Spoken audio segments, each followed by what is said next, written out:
Hello everyone, I am the Storyteller, and tonight I am here just to help you relax, to drift off to sleep by the sound of the waves, like the whispers of old souls. I know you have come to this video not just to hear the story, but also to find a deep, peaceful sleep. But before we begin, please gently like the video and subscribe to the channel so I can continue to tell you strange stories under the dim moonlight. Where are you from? And what time is it where you live? Just relax. Let your body relax. Put all your worries down by your pillow. Let me take you into a world of mysteries where the wind and the waves mingle and unsolved mysteries are waiting to be told. Are you ready, Scratchy? Hold on, the line went a bit scratchy. Sandy, you're still there? Hi, Sandy. As I was saying, I think we have rats in the house. The night before last we were in bed and some god-awful noise woke me up. And no, it wasn't Ian snoring. You do grow accustomed to such things over 50 years of marriage, believe it or not. No, it was a scratching sound coming from the skirting behind the headboard. So I give Ian a good shove. No luck there. The man would have slept through Pompeii without so much as a twitch, let me tell you. Although, I don't imagine he can be sleeping all that well. That rash is back. I told you about his rash, didn't I? I keep telling him, stop scratching it. But will he listen? Anyway, at first I thought it was the pipes, you know. I swear the water system in this house hasn't been replaced since the Romans. I've told Ian, told him 1,000 times. Ian, I say, we have to get the pipes fixed. One of these days they'll burst, and it'll be me. You and the cats floating around the house on the bloody sofa like it's Noah's Ark. So I get off the bed, and I stoop to listen, and immediately I can tell it isn't the pipes at all. It's quite distinct, the sound of rummaging against the wood like little claws, burrowing. Rats do have claws, don't they? And the thing is, last night I heard the same sound, but this time it was coming from behind the cabinet. You know, the big one, the one with Ian's old tennis trophies. And I didn't even bother trying to wake the lug up this time. No, I jump out of bed, and I pull out the cabinet, and lo and behold, droppings all over the carpet. Not only that, but the same irritating sound started at the other end of the room by the bed again, and not 10 minutes later, in the wall by the phone right where I'm sitting now. Oh, I do hope they aren't chewing through the telephone wires. Aren't telephone wires rat-resistant? I'd hate it if I couldn't talk to you, Sandy. Could that be why the line is scratchy?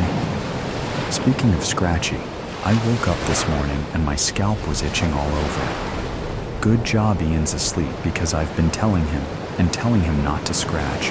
And here I am scratching so hard my hair's falling out like it's bloody Chernobyl.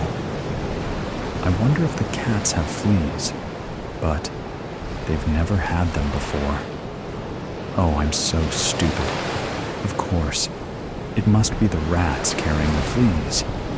There are at least 10 of them now, all rummaging around, picking at the plaster, the persistent little buggers. I swear if Ian wasn't here and they all broke through at once, I'd have to call the police. For the life of me, I wouldn't know what the hell to do. I've cleaned the bedroom though, and oh, by the way, I bought some of those new metal scourers. You know the ones? Everyone said how good they are. I've been all around the tops and the skirting boards with them, one in each hand like a bloody Dalek. Exterminate! Exterminate! They do the job, though. My goodness, the bedroom has never been so spotless. You simply must try them. Sandy, you don't think they'd work on fleas, do you? I'm starting to feel them on my arms and legs as well as in my hair. I hope they don't aggravate Ian's rash.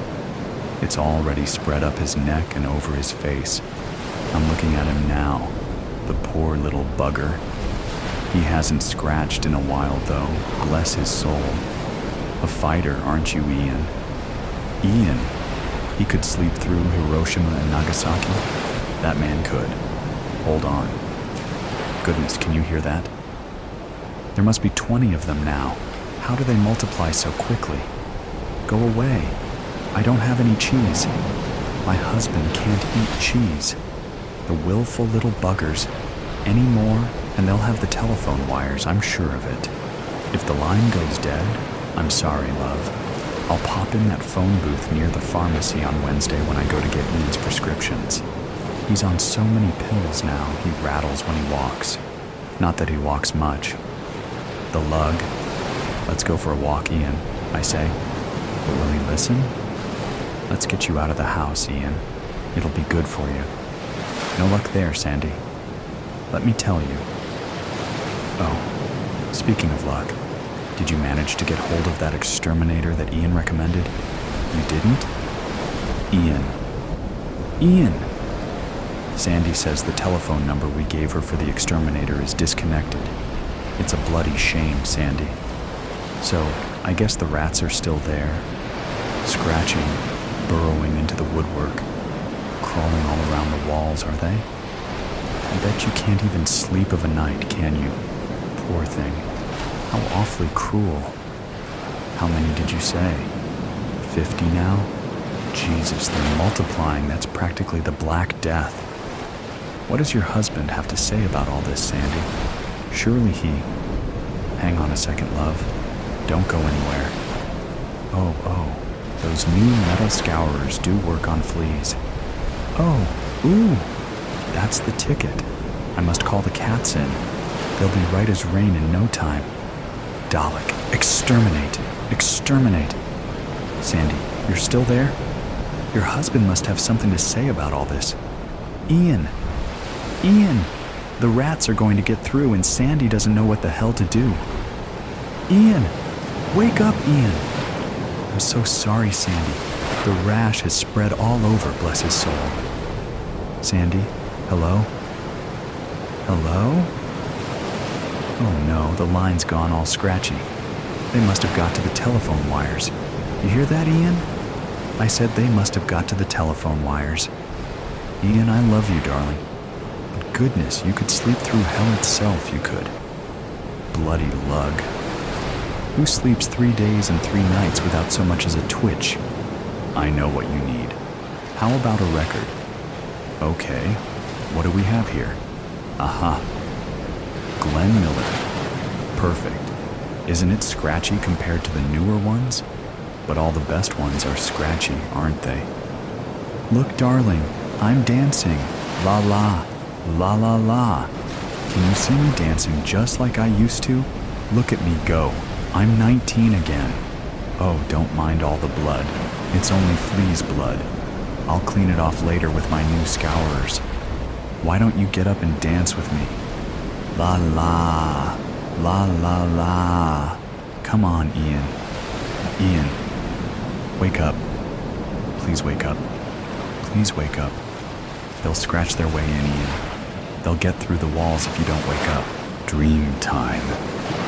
The barren charcoal seas of Mare Crisium span the horizon in all directions. The vast Picard crater is the only natural feature of this desolate landscape. Its high outer ridges cast a long shadow across the crash site as our white, hot star races towards sunset and lunar night approaches. Harper, put your jumper on, says Mama's voice. It's getting cold. The earth looms large in the sky, about 20 times more massive than it should be. I take small, slow steps towards it, transfixed. That shouldn't be there. It's too close. Our planet is spinning rapidly. Each day only lasts 3 seconds. With each rotation, this beautiful blue marble becomes ever more obscured by wildfire smoke, noxious gases, and nuclear fallout, until the permacloud forms and engulfs our home world, suffocating my view. I leap up high in desperation and reach with straining fingertips for the earth. Floating 10 feet above the lunar surface, a gravitational tug of war fights over me. The mighty planet wants me to come home, but the proximity of the moon wins this match, pulling me back gently to its dusty surface. Our stricken Orion X command module now lies before me, casting a great silhouette across the faint backdrop of our galaxy. This impressive machine towers over me, yet we are both still dwarfed by the endless nothingness of the lunar surface and the infinite space beyond. I hesitate at the entrance hatch door. A familiar tightness across my chest warns me to back away. Death is close. But a promise is a promise, so I force a quivering hand against the frozen palm port scanner. Nothing happens straight away. But sure enough, the warmth of my touch thaws the device until the emergency lighting illuminates the sensor pad and the outer hatch slides open. Taking a deep breath of nothing, I step in, shiver, and rub my arms as a ghostly chill runs through me. The inner airlock door is wide open to the main chamber. The lunar colony raiders who downed our ship have stripped it of all equipment. It's just a broken shell now, like me. This is usually the point when I awake, sweating and panicking. But this time is different somehow. This time, I'm ready to accept what has happened, to accept what I must do. Willing myself onwards, I creep around the other side of the central seating column. Burnsy's body is still strapped into his flight chair in full EVA suit, just as we were forced to leave him. The helmet visor is smashed, and I recoil at the sight of my dead friend's face. His one good remaining brown eye stares at me without seeing me. His features are perfectly preserved in the vacuum of space, with no oxygen or bacteria to do their worst. "All right, Harper," says Burnsy in his musical Welsh accent. "Took you long enough. Fancy taking this helmet off for me." Icy tears freeze upon my cheeks. "But I'll need to pull that shard out from your eye first. I'm bled out already. Just go for it." So I grip the metal fragment, once part of the ship's outer hull, with one hand and brace the other against Burnsy's forehead. There's a squelching sound as I ease it out from his eye socket. The gooey remains of his eyeball and some flesh and brain matter come out with it, making me retch. Burnsy doesn't move or make a sound until I have freed the 10-inch bloody dagger from his skull.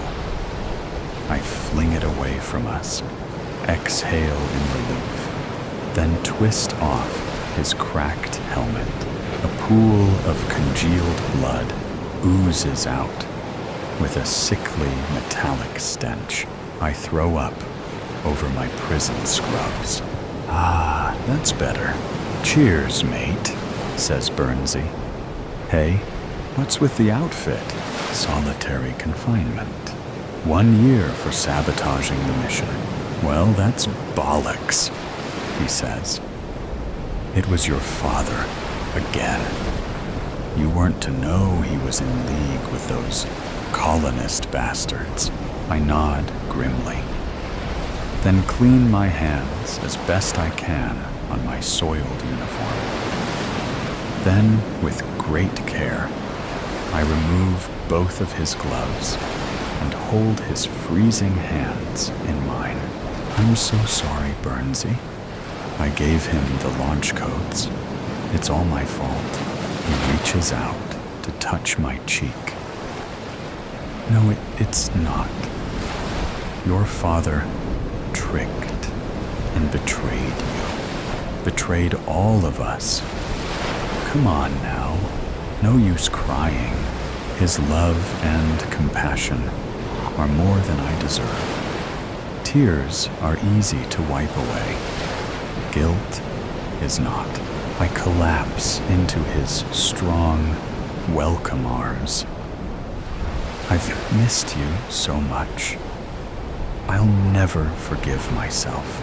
Harper, this is not on you. Honestly, let it go. His undead hands gently prise me away, then undo his harness buckle. Taking my hands again, the body of Morgan Burns stands up. Now let me go. It's time. I'm ready. I shake my head. I'm not. He holds out an old-fashioned, wooden-handled spade towards me. We promised each other, remember? It's time. Taking the spade in one hand, I turn to face the exit hatch. Come on then. We step out onto the moon's black surface. My whole body convulses, and teeth start chattering. So I put on the old green woolly jumper and sheepskin boots that Mama keeps by the veranda. Then Burnsy and I head out for a nighttime stroll under the stars. Hand in hand, we walk across the dusty front yard, past the crooked gum tree and battered old tire swing I once loved so much. We continue past the empty, rusty cattle pens and into the outback. The sweet honey aroma of golden wattle trees fills the night air. This is just how I remember it. Before the great firestorm rose everything to ashes. With the darkness of a new moon above, the magnificent celestial arc of the Milky Way rises above the domed silhouettes of the distant Kata Chuta peaks. Is this where you grew up? Asks Burnsy. Partly. This was Grandpa's station and the ancestral homeland of Nana Kira. We rest under the canopy of a pale river red gum tree where Nana used to tell my cousins and me Dreamtime stories. Here, by this creek? Perfect, says Burnsy. We were happy, weren't we? In Australia, his face is healed. Younger. Like from our R&D lab days back in Perth. His long, dark, matted hair is back, as are the memories of those raucous times. My cautious smile turns into a big grin. Those were the best days. Remember the nights out we had with Eddie, Kathy, and the gang? They were proper banging, eh? He says. How about them drinking games we played? Like Moose and One Lifeboat. What? All the games that you instigated? Not to mention those rude rugby chants you had us singing through the streets after closing time. We laugh until we cry. Then we just cry, mourning our long-lost friends, our families, and the lives we once had. Taking him by the hand, I broach the unspoken subject between us. Bernsey, I'm sorry I never fully loved you, like you loved me. His longing eyes are too much to bear, so I look down and make marks in the dirt with a stick. I just wish I felt those sorts of feelings. I wish I felt them for you. He leans over and kisses me gently on the cheek. I turn my head so our noses touch and our eyes meet once more.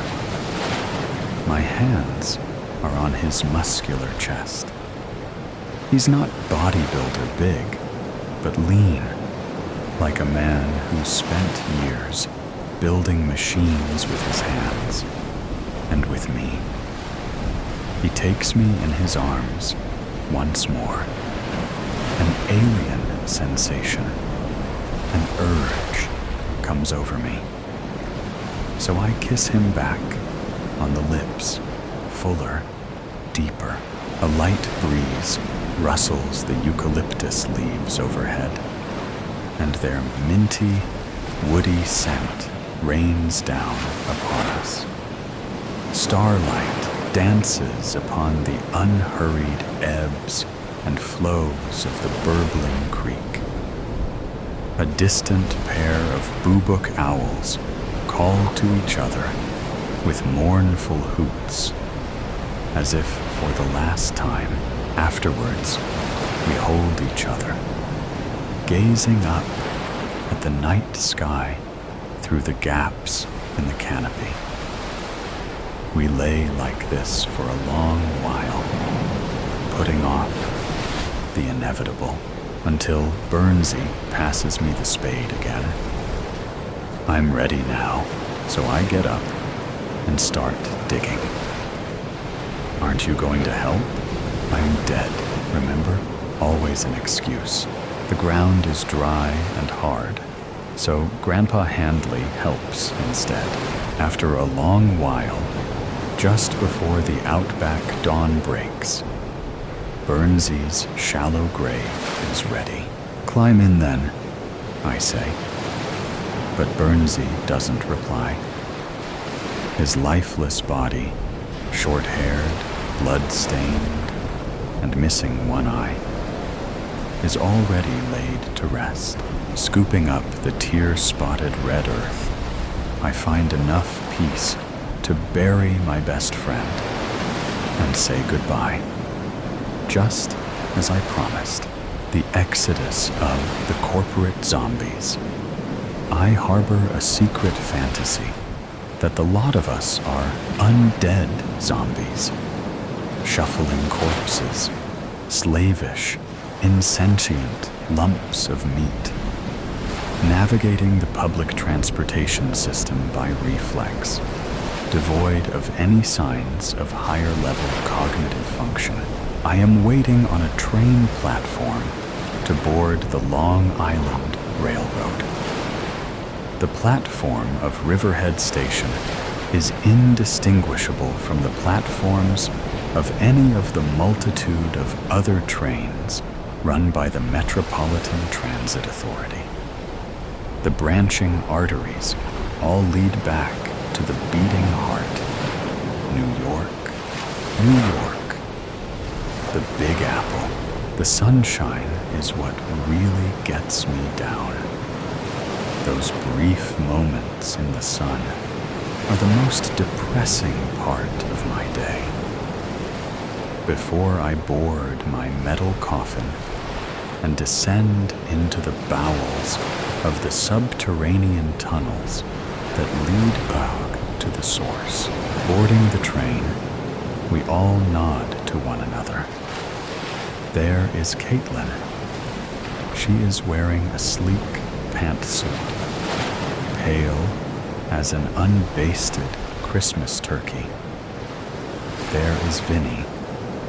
He has quit smoking. He gnaws on a smoking cessation chew stick.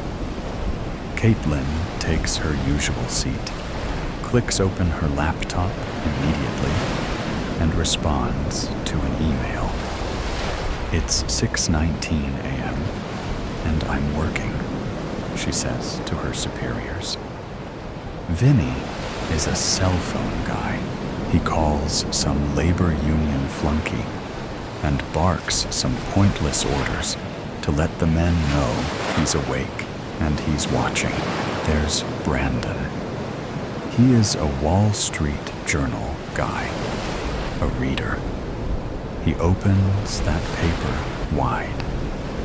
In the seat next to me, his elbows brush my shoulder, and that infernal paper smells like paper mâche and peat moss, pulpy ammonia, and sulfite. Smells like hell. I get off at Grand Central Terminal Madison and exit through the bowels of the city. Bodies flow out of the trains when the doors open, like the gates of navigation dams, allowing water to flow down through canals to the next elevation. The corpus of the flowing bodies splits at little tributaries, some leading to the surface, where I am headed, others lower, deeper into the subterranean dungeon. I walk north from 47th Street to 53rd Street on Lexington Avenue. I blend in amid a stopping and starting throng of mindless streetwalkers that navigate communally like a school of fish or a flock of birds. We split at a street crossing with an Uber that didn't make the turn and is blocking pedestrian traffic, blocking the box. Then we swerve en masse around a homeless man sleeping on a cardboard box in the middle of the sidewalk, with a hat by his feet and a sign saying, "Homeless, humiliated veteran, please help." We do all of this mindlessly in comatose prisons, our unremitting corpses dragging us along. Our thoughts are closed off by the virus in a faraway chamber, unreachable and fortified. No one speaks to one another. We walk in silence, heads lowered, zombified bodies still donning the starched and pressed suits of the living. Pallid faces are directed away from the searing sunshine. We are still draped in living, breathing skin that gives the appearance of life. I arrive at my building. I walk through the gray-streaked white marble lobby with a matching gray-streaked white marble reception desk, flash my badge, and place it on the turnstile into the building. I take the elevator down to the basement level. I stare blankly ahead with the feeling that the whole world is asleep. I walk into the dingy maintenance office suite, a shut-up room with pumped-in air, and I am back in another subterranean dungeon, away from the things of man. "Hey, duct tape," Greg says, nodding. Greg has thick-framed, high-prescription glasses and an unassuming brown suit. He is a heavily balding, 40-something, Clark Kent-looking guy with paler skin and a bit of a gut. "Hi, Sam," Gina says with a smile. She is about 30 and single, and wearing a floral blouse over a casual jean skirt, clear leggings, and pumps. Gina has flowing black hair and dark eyebrows. She has a little rouge on her face and dark carmine lipstick. Gina smells like fresh laundry, with a spritz of lily flowers, waxy, light, and verdant. I can taste her on my tongue like a fruity Jolly Rancher candy. Back when I was still living, I crushed on her hard. "Morning," I say. The placard on my desk reads, "Facilities Maintenance Specialist." I report to the Facilities Operations Manager, Jeremy. It is quite possibly the most useless job of all time.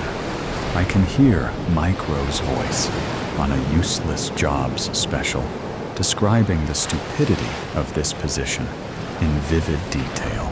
Jeremy also sits in the same room as Greg, Gina, and I. Because why not house multiple levels of redundant management, literally right on top of one another? That isn't a rhetorical question. It is a statement I made once that cost me another job. Jeremy is on a Zoom call about a pesky HVAC issue with the 40-ton AC unit and chiller. This seems to confirm my suspicion that we are undead creatures, with ventilation just as stagnant as that offered to Subway. Rats. Jeremy is a dusty, square man who moves in a choppy claymation manner, like a character in a Gumby cartoon. "Yeah, but the water loop." "Right, Larry. How do we make sure it reaches the lower floors?" "I didn't ask you that, Larry." "So, it's the chiller?" "Right, Larry. The chiller, then?" "I didn't ask you that, Larry." "And Bob, how many men will it take? What is it gonna cost us? Put in the requisition." "Larry, we need to get his going, Larry. This isn't gonna be a problem now, is it, Larry?" Today, we both approach the same old-fashioned coffee pot at the same time. The one with the burnt-in brown crust on the bottom from warming stale coffee too long without the burner being turned off. These have gone out of style, but are still seen these days in the waiting area of every dingy car mechanic's shop. I wait for Jeremy to get his cup and then fix mine. I add in the processed Coffee Mate fake creamer and add some stevia fake sweetener to taste.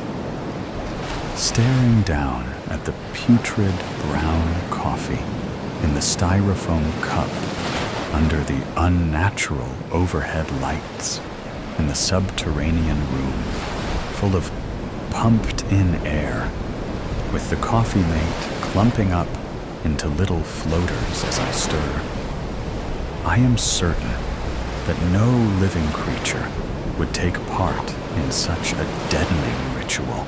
The coffee tastes like arsenic. The overhead lights penetrate my skull and char my brain, which caramelizes into brown residue, like the stain on the bottom of the coffee pot. The stilted silence is intermittently interrupted by phones ringing on the floor. It reminds me of the secure unit of a nearby Bellevue sanitarium, in which invisible orderlies stand ready with concealed blackjacks and expandable riot sticks in their coats, all for the too frequently needed crisis intervention. My job is to maintain the look and feel of the facilities and ensure a comfortable and high-quality environment. I have no knowledge of plumbing, electrical, or carpentry, but I decide when specialists in these areas are needed to fix a problem. I have no knowledge of snow removal, office cleaning, on-site and off-site data storage, supply reorder processing, or furniture and decor, but I specialize in assisting the operations manager with managing all of these tasks. At 4:11 p.m., the role of facilities suddenly becomes temporarily obsolete. The fluorescent lights overhead unceremoniously flicker, hiss angrily, and go dark. So do the computer screens, the phones, everything. The elevators are stuck mid-floor. Trains in subway tunnels slow to an abrupt and jarring stop. It is as if a blood clot has become lodged in the left main artery, cutting off blood flow to the heart. The pulsing beat of the metropolis slows. Do-dump, do-dump, do-dump, do-dump, do-dump, and then stops. Do. I walk all the way up to the 22nd floor. As I climb the stairs, the sweat coats my chest underneath my white button-down shirt, which begins to seep through. I finally come to the floor where our cohorts in purchasing sit. A little color returns to my face from the climb. There is an old-fashioned table radio on the darkened conference table, streaming out news from 1010 Winds AM radio. Walking in, I scream out, "Bill, Bill, you there, Bill?" "Sam?" he asks. "Bill, what's going on here?" I say. "Blackout, Sammy boy. The whole East Coast is down, and part of Canada," Bill says. "What the hell caused it?" I ask. "They are saying some trees in Ohio brushed against a high power line and overloaded the system," Bill says. "How'd you like that?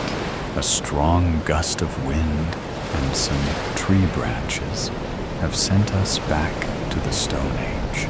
So, it's a vegetation management issue. Human error," I say, walking out into the hallway. I can hear the screams of a woman trapped in an elevator in between floors. She is screaming for help. I take off my shoe and use it to pry open the closed elevator doors. Peering in, I cannot see anything but the black interior of the car from above, where there is a small opening down into the car. "Help! Help!" she screams. "Are you okay?" I ask. "Oh my God. Thank you. Thank you. Please get me out of here," she says. "What's your name?" I ask. "I'm Michelle," she says. "And where do you work?" I ask. "On the 59th floor," she says. "Okay. We are going to get this sorted out. Get you out of here. I'll stay, and talk to you for a few minutes until someone comes. Why don't you tell me what is going on with you? I'm so scared. I want to check in on my daughter, but I don't know what is going on, Michelle says. I don't know either. The lights, the electricity, it all just died, I tell her. Someone said it is a power grid failure. Some trees downed a high power line, and it overloaded the system. My God, she says. It is so dark in here. And I think of how dark the bleached corridors and office suites are, but in a different way. A firefighter comes running up the staircase I just exited from. He stands at attention, like a superhero in a comic book. Larger than life, totally calm, in command, assured. He must be one of the last of the living. Someone's here, a fireman, I say. Even though it is summer, he is wearing the traditional tan top coat with reflective taping, the fire hat, and is holding a crowbar and a hatchet in his enormous left hand. He is a big fellow of at least 6'4", strapping. He pushes me to the side, reaches into the elevator, clasps the woman's arm, and pulls her out in one yanking pull. She scuffles her feet as she finds footing on solid ground. I give Michelle a hug. She cries on my shoulder and says, "My darling Rebecca, I don't know how to find her. People are walking home, walking the streets," I say. "Just walk with them." I'm sure she's doing the same. I head back down the stairs to the maintenance room. Arriving in the maintenance room, I see Gina chewing on the end of her pen and tapping her left foot nervously. Her eyes are wide and inviting, and I feel a thumping in my chest. Can't be, I think. A sign of life? "Where have you been?" she asks. "I went up to purchasing to see if anyone knew anything," I say. "And fucking left me down here with Greg?" she asks. "I'm sorry. I needed to check things out," I tell her. "What do we do now?" she asks. "I can't get back to Riverhead tonight. If you want, I can come and stay with you.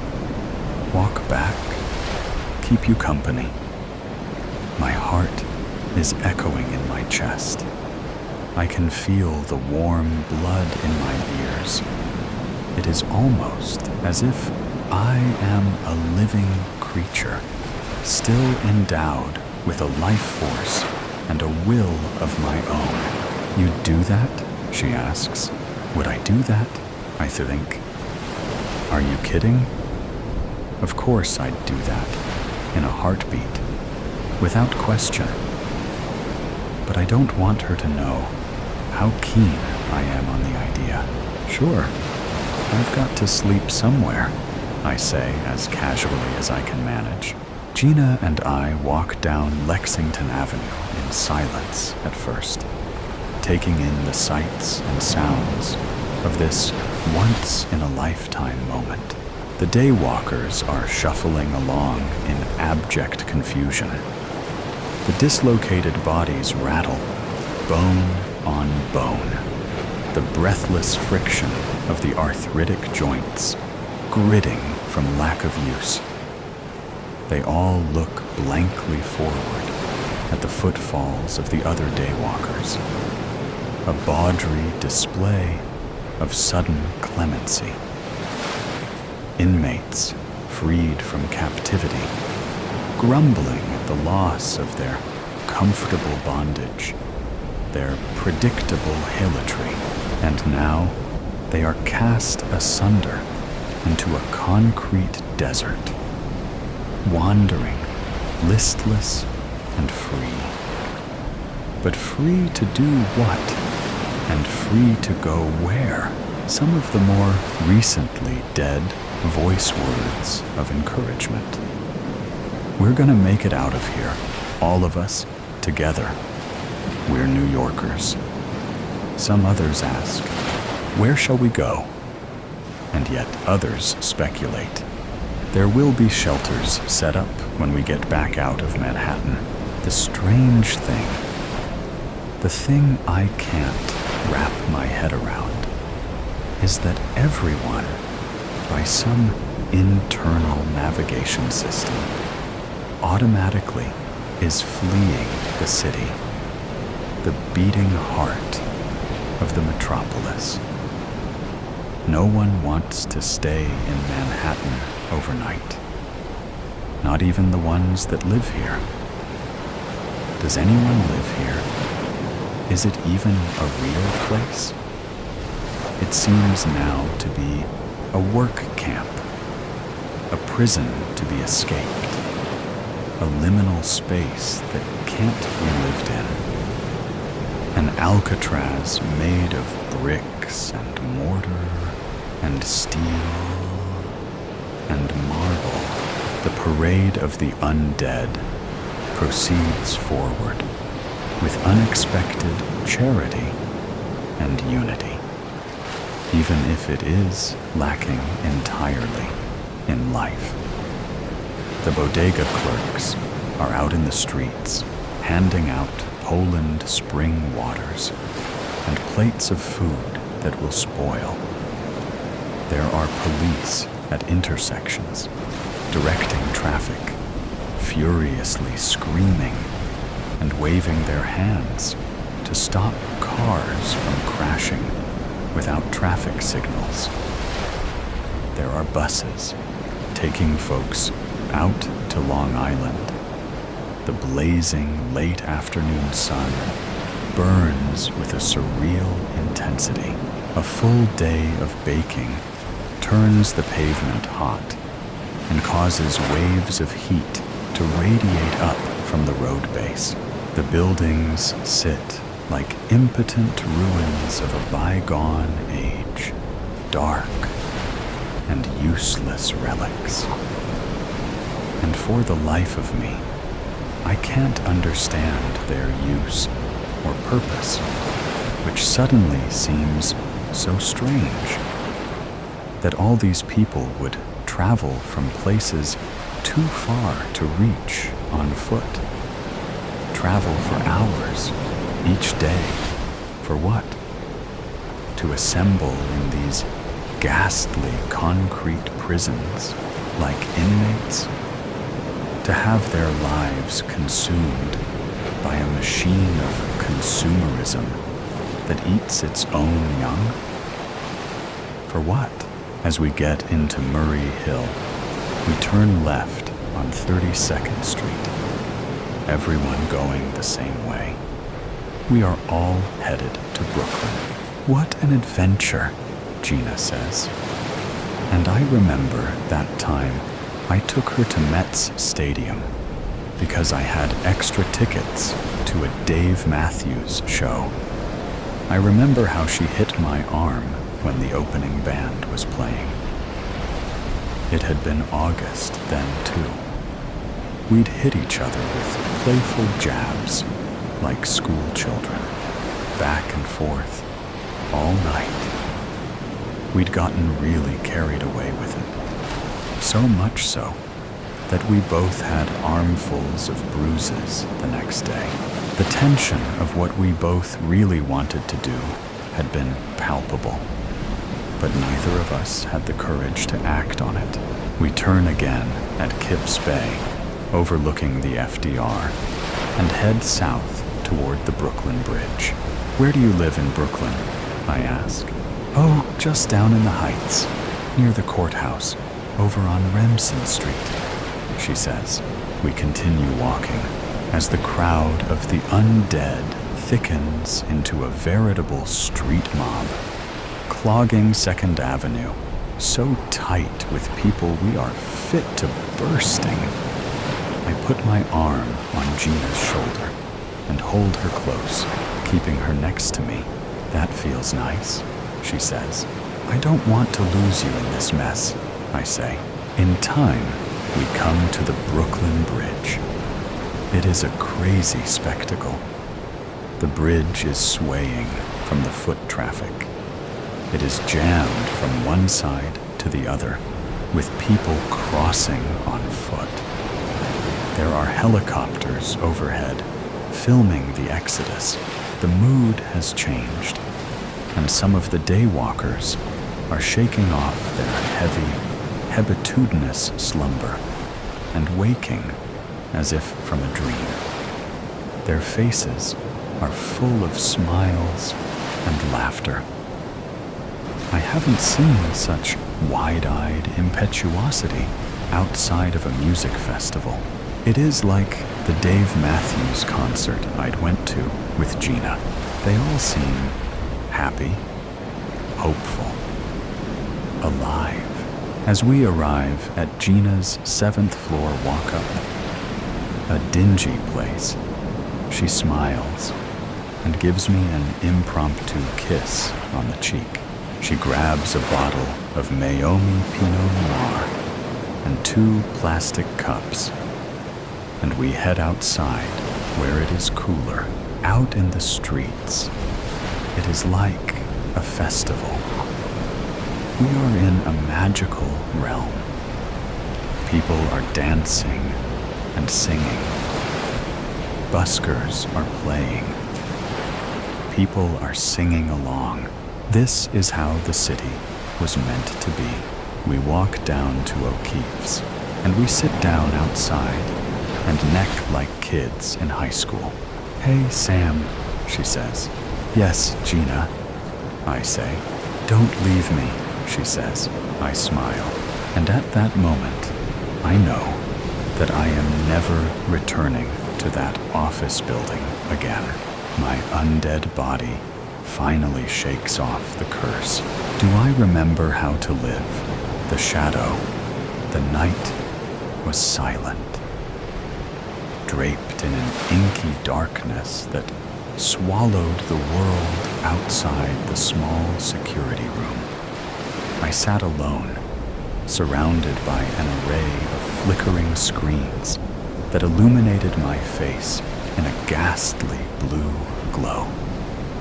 The hum of the surveillance equipment was the only sound in the room, its monotony broken only by the occasional creak of the building settling or the distant wail of a siren. I was the lone sentinel, tasked with safeguarding the premises during the bewitching hours of the night shift. Hours had passed since I settled into my chair, my eyes diligently scanning the labyrinthine halls and desolate rooms of the building. Everything appeared as it should, empty, lifeless, and eerily quiet. But as the clock ticked deeper into the night, a sense of unease settled in the pit of my stomach. The air seemed charged with a palpable tension, as if something sinister lurked just beyond the reach of the camera lenses. I leaned forward, adjusting my seat and peering closer at one of the monitors. In the dim light, the corridor appeared to stretch endlessly, the flickering fluorescent lights casting long, ominous shadows on the walls. As my eyes darted across the screen, I saw a movement, a mere blur at the edge of the frame. My breath caught in my throat, and I focused on the camera, my heart pounding. There, in the grainy black and white footage, was a figure. It was tall and gaunt, its features obscured by shadows. The figure moved slowly, almost purposefully, down the hallway, its gait uneven and unsettling. I squinted, trying to make out any distinguishing features, but the face remained hidden, shrouded in darkness. A shiver crept up my spine as I grabbed the radio at my side. Central, this is security. I've got a visual on an unidentified person in Corridor C. I need backup. Static crackled before a voice responded, thick with sleep. Copy that. We're sending someone your way. Stay on the line. I nodded, my eyes never leaving the screen.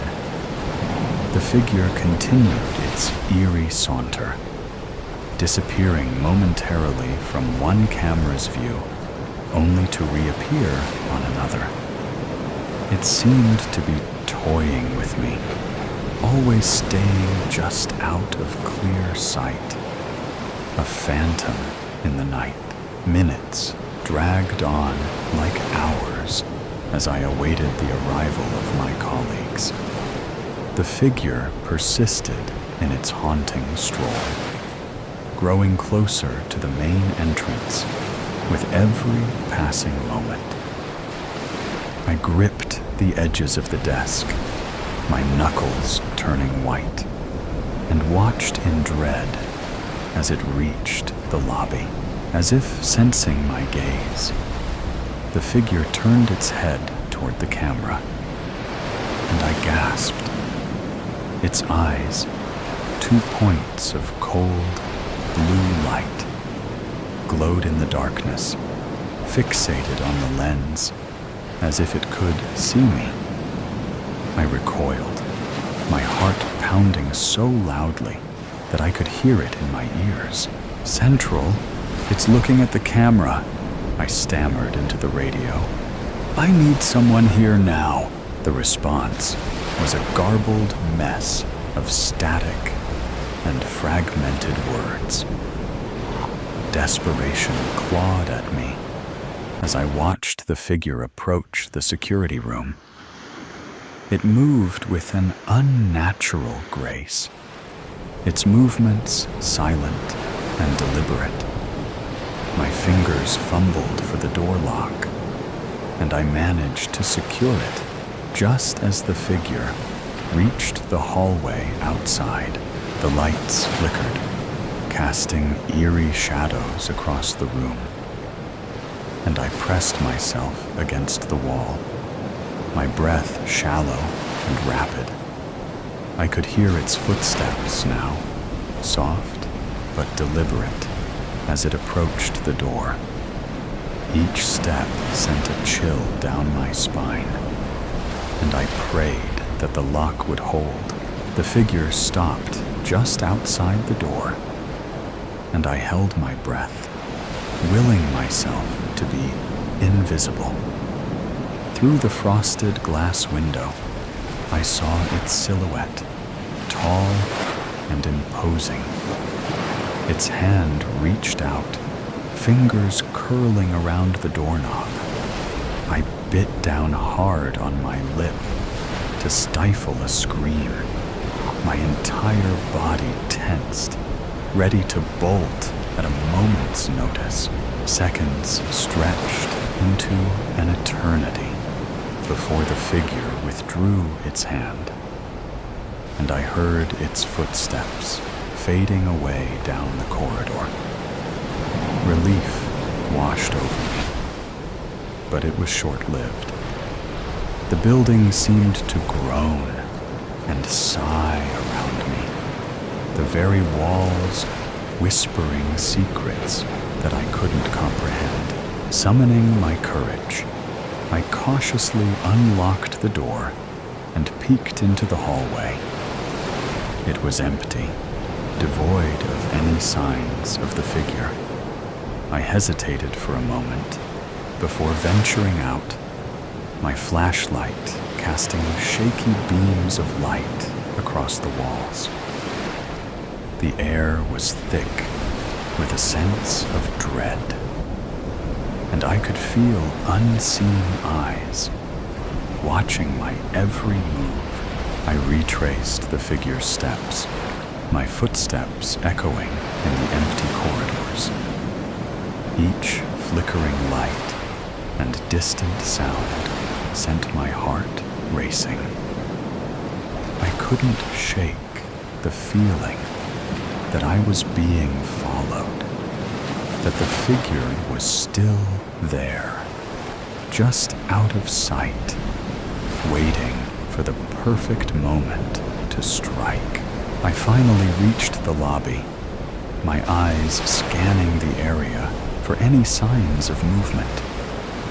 The room was still, the silence broken only by the distant wail of sirens. I let out a shaky breath, my nerves frayed to the breaking point. Whatever had been in the building with me was gone, but its presence lingered, a haunting memory etched into the very walls. I made my way back to the security room, my steps quickening with each passing moment.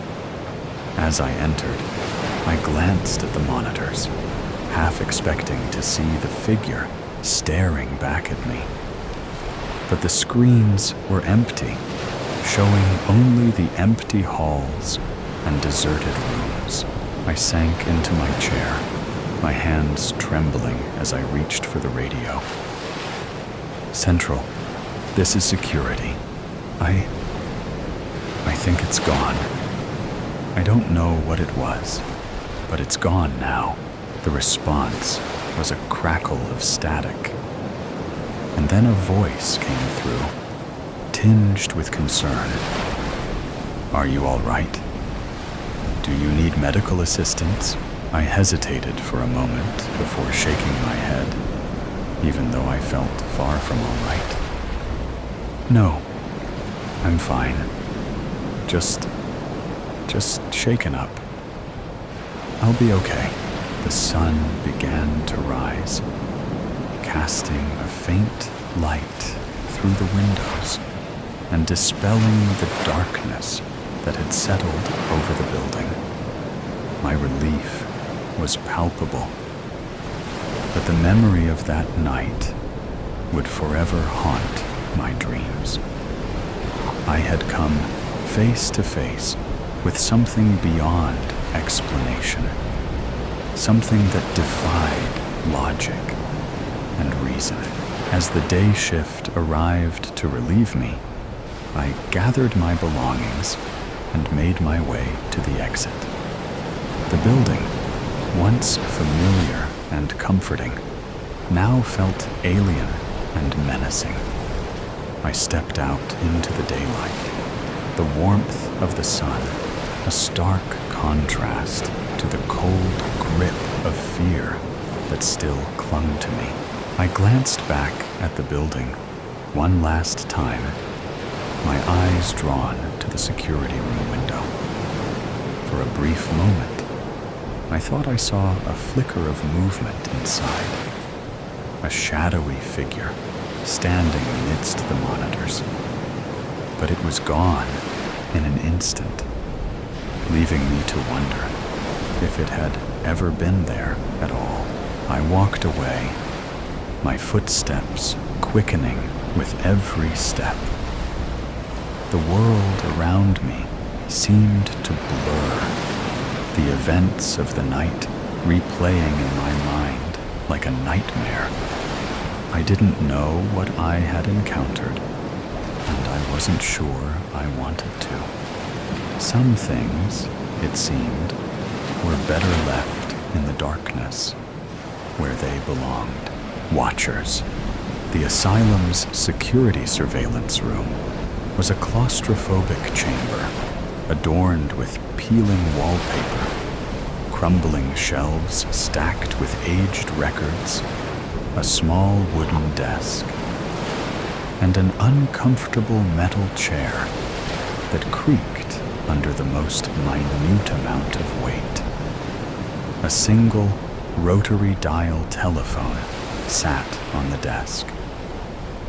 A thick layer of dust covered every surface but the desk and chair. The dim overhead light bulb flickered sporadically, casting eerie shadows across the aging linoleum floor that peeled in the corners. The centerpiece of this dilapidated room was a massive wall lined with outdated, grayscale CCTV monitors. Each monitor displayed a different section of the asylum, a haunting panorama of deserted hallways, medical examination rooms furnished with rusting metal beds and equipment, large dining areas, office spaces, and various other rooms possibly used for forms of recreation. The monitors were ancient, relics of a bygone era. Their screens emitted a faint, sickly glow that seemed to exaggerate the shadows lurking in the corners of the room. The images displayed were grainy, distorted, and pixelated. A small handwritten label accompanied each screen, indicating the location of the video feed. The cameras themselves, once cutting-edge technology, were now obsolete and barely functional, occasionally losing connection for a few seconds at a time. The crackling audio of static from the occasional disconnected video feeds added to the eerie ambiance. It was as if the very essence of the asylum had seeped into the wires and circuits, imbuing an unsettling presence into the surveillance system. James was 2 hours into his new job and already regretted accepting the position. As a college dropout, struggling to make ends meet, the job posting for a part-time security surveillance officer with great pay was almost too good to be true. There were no certifications or education required to apply.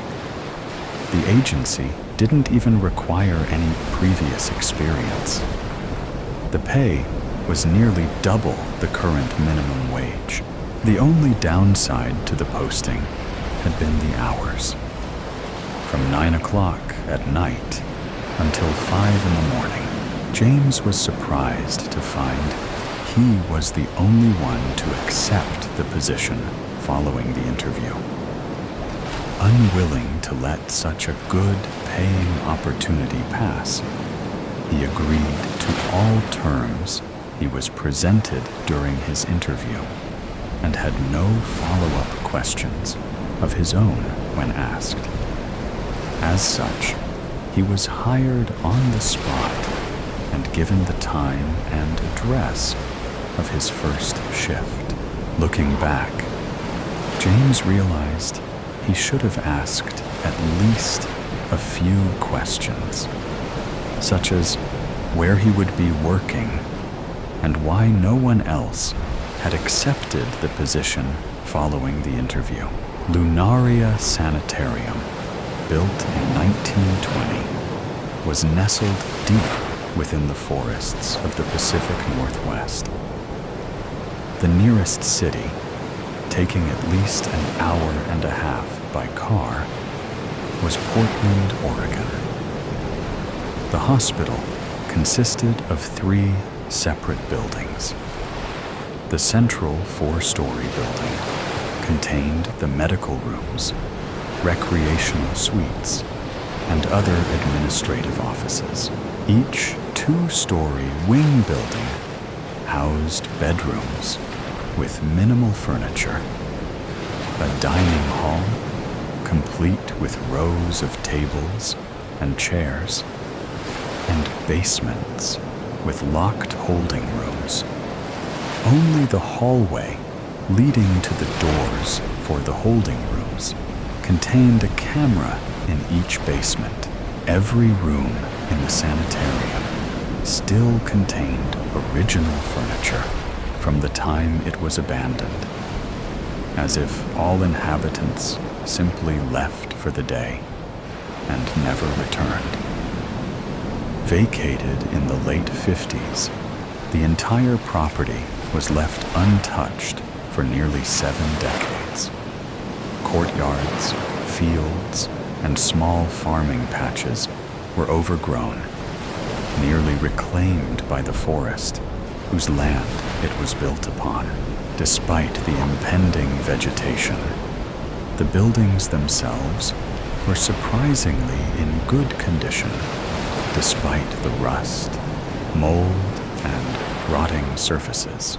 Upon relieving the daytime officer at 9 o'clock, a gangly old man who provided no explanation of his duties other than not to fall asleep, James settled in for a long night. The metal chair behind the desk protested against his weight, and he made a mental note to bring a cushion for his next shift, figuring he would need help staying awake and being kept from boredom.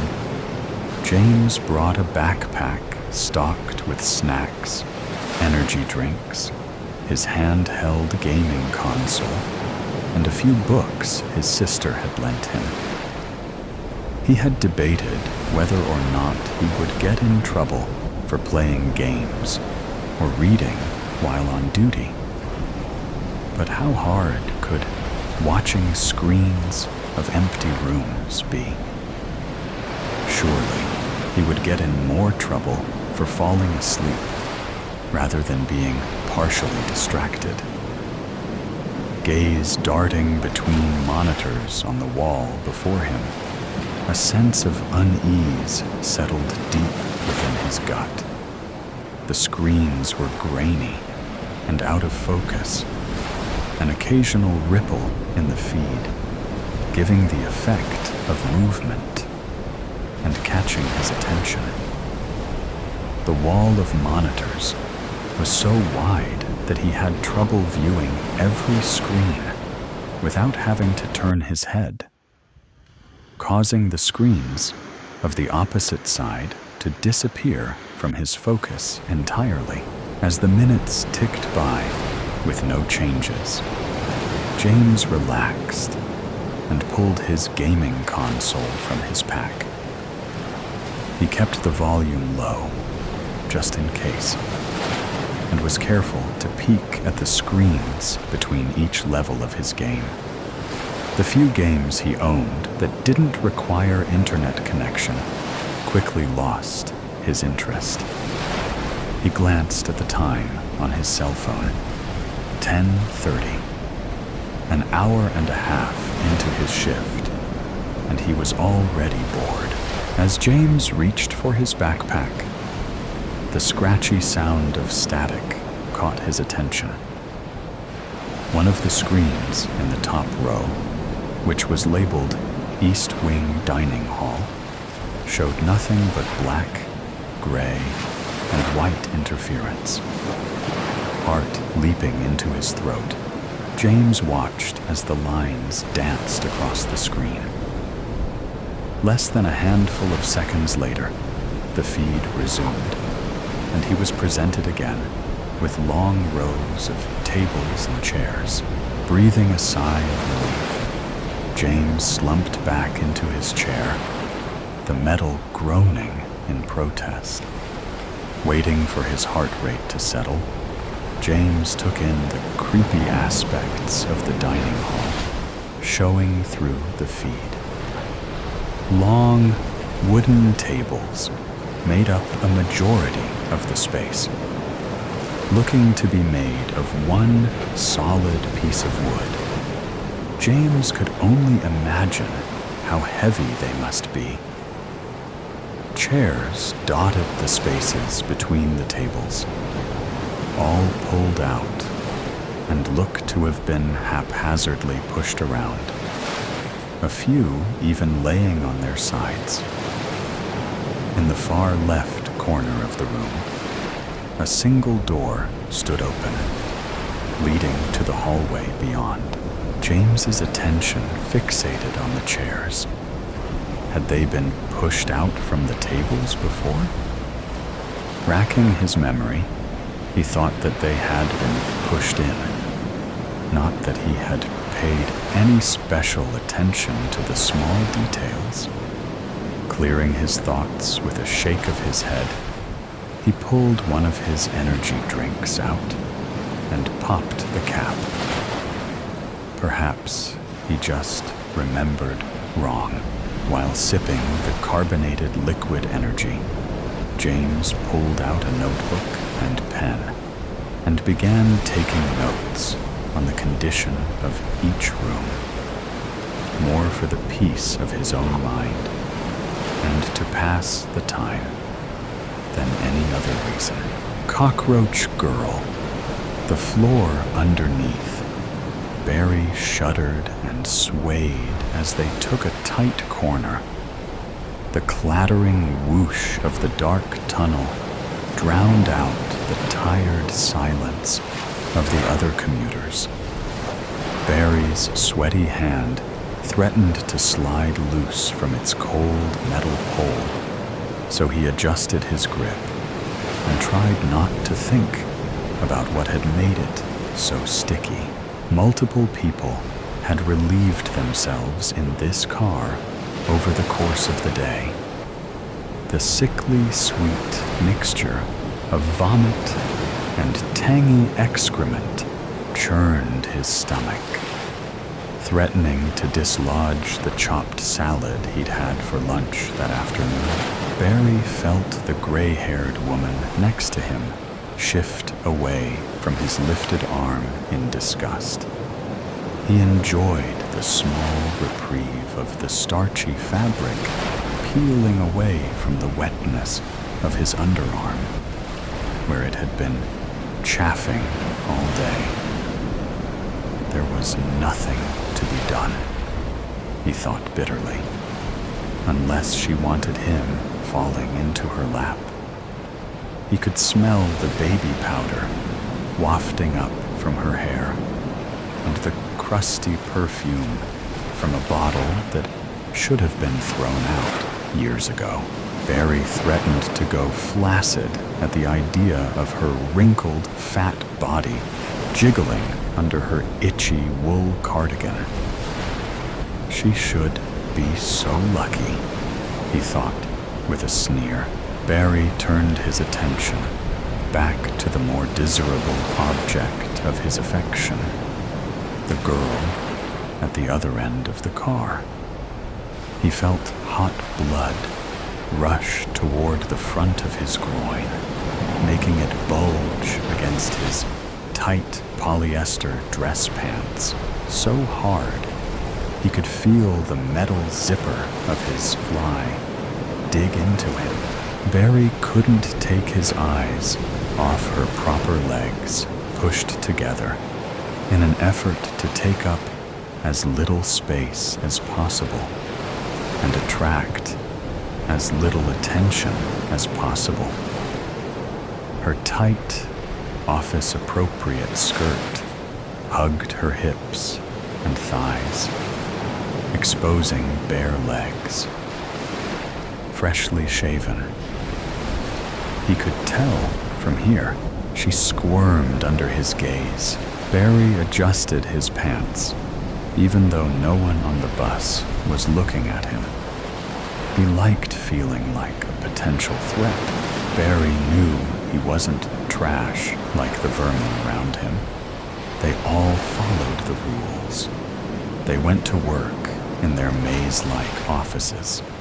They ate paste from tubes that barely resembled food. Humans were supposed to be apex predators, But the people who pressed in around him, jostled by the winding track, were so distant from their glorious biological potential, so detached from the instincts sharpened by thousands of generations of violence, that they had allowed their senses to dull irreparably from disuse, content to compete for scraps like the insects they were, but not Barry. He was in touch with his higher animal self. He used his God-given senses every day. And today, they were homing in on a target worthy of his attention. A girl he could tell would be a challenge. A girl who would force him to prove his manhood. A girl unlike the rest of them. This girl had her attention not on her phone, but on a book open in her lap. Barry craved the opportunity to see the title she was so engrossed in. He made a mental note to get closer to her when she got up for her stop. He also felt a surge of jealousy towards that book. He wanted to be the one who was in her lap, pulling her head back by the hair, taking what was his. The train jostled again as it went through another turn. The girl shifted uncomfortably in her seat. She knew he was watching her, yet she refused to meet his gaze. Barry found himself starting to get angry at her insolence. He deserved her attention, as if in response to his escalating need. The girl brought her hand up to her skirt. Barry's attention became rapt and utterly focused. The hairs on his arm stood up in arousal as he watched her, not daring to move, wondering if this was real. The girl reached underneath her tight little skirt and squirmed around. She had to be putting on a show. Otherwise, why would she do this? Barry glanced around, checking to see if anyone else was watching. But no one seemed to notice. The girl reached her hand all the way up between her legs, her expression unchanging, her eyes never leaving her book. Barry was now stroking himself outside his pants. He didn't care if anyone saw him. She was making him do this, the filthy little. The girl removed her hand from between her legs and pulled her arm out from under her skirt. She was holding something in the flat palm of her hand. Barry squinted and peered closer to see what it was. He stepped back in shock and confusion. Sitting in the girl's hand, antennae twitching, was a thick, 4-inch long, glittering cockroach. Its hard-shelled body, spiny legs, and beady head were unmistakable. The girl let it fall to the floor of the train, all without removing her eyes from her book. The cockroach skittered towards Barry. He let out an involuntary yelp that caused some passengers to finally look up and notice him. A businessman unceremoniously stepped on the cockroach, smushing its guts into an unrecognizable blob. The girl never looked up from her book. Barry wasn't a bad guy. He didn't want to hurt anyone, but he needed answers. So, when the girl got off at her stop, he followed her. They emerged from the underground station onto a dark street. There was no moon out that night, and the glow of the street lamps were obscured by overgrown trees. The girl walked ahead of him, handbag slung over her shoulder. When they were finally far enough from the main road, where no one could see or hear them, he picked up his pace to catch up with her. Barry's footsteps crunched the leaves and twigs on the sidewalk, so his approach was anything but silent. He could see her tense up. Barry grabbed her by the shoulder and spun her around to look at him. He took a step back in surprise. There was no fear in the girl's eyes. It unsettled him. They usually looked more scared. He pressed on anyway. "What was that back there?" Barry asked. "What was what?" "That thing. Did you pull a cockroach out from between your—" Barry gestured helplessly at his own crotch. He couldn't believe what he was asking. "I think you should leave me alone." The girl turned around to continue walking, but Barry wasn't done with her. He grabbed her arm. "I think you should answer my question." "I don't owe you anything," the girl said, looking him dead in the eye. This disturbed Barry more than he cared to admit. They usually struggled to avoid his gaze. He was in uncharted territory, but he couldn't turn back now. His cock twitched hungrily. Maybe this could be fun, Barry tried to convince himself. He could break her. That would make this feel more earned, more challenging. He had been starting to get bored with his targets.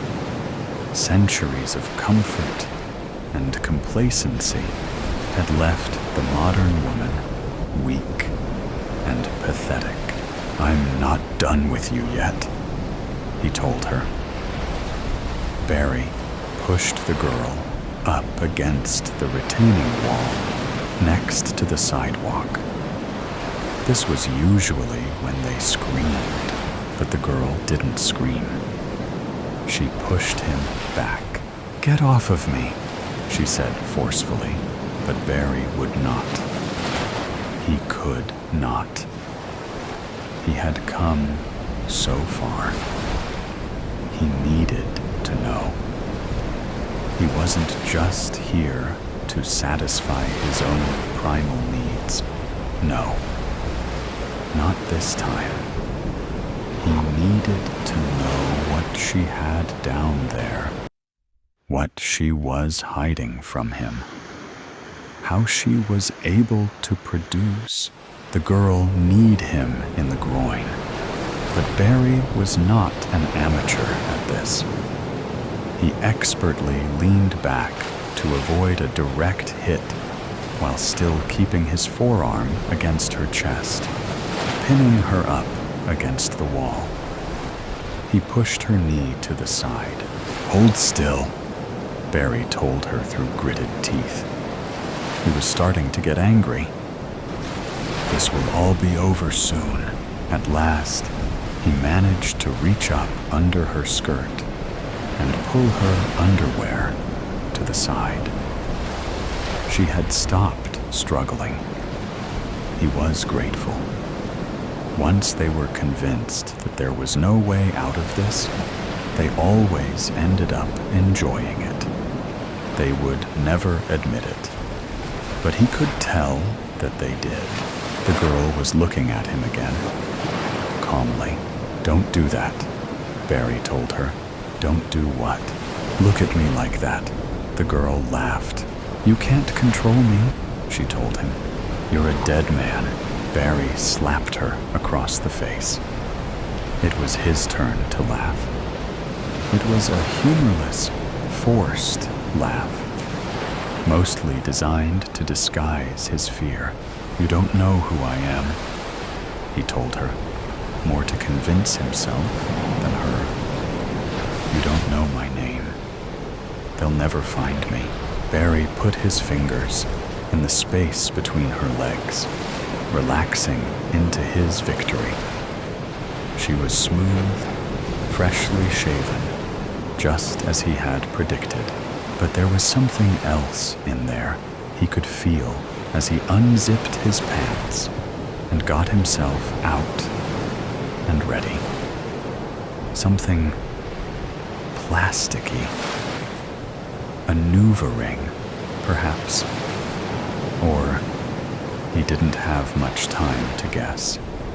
The thing crawled straight out of the girl's vagina and onto his hand.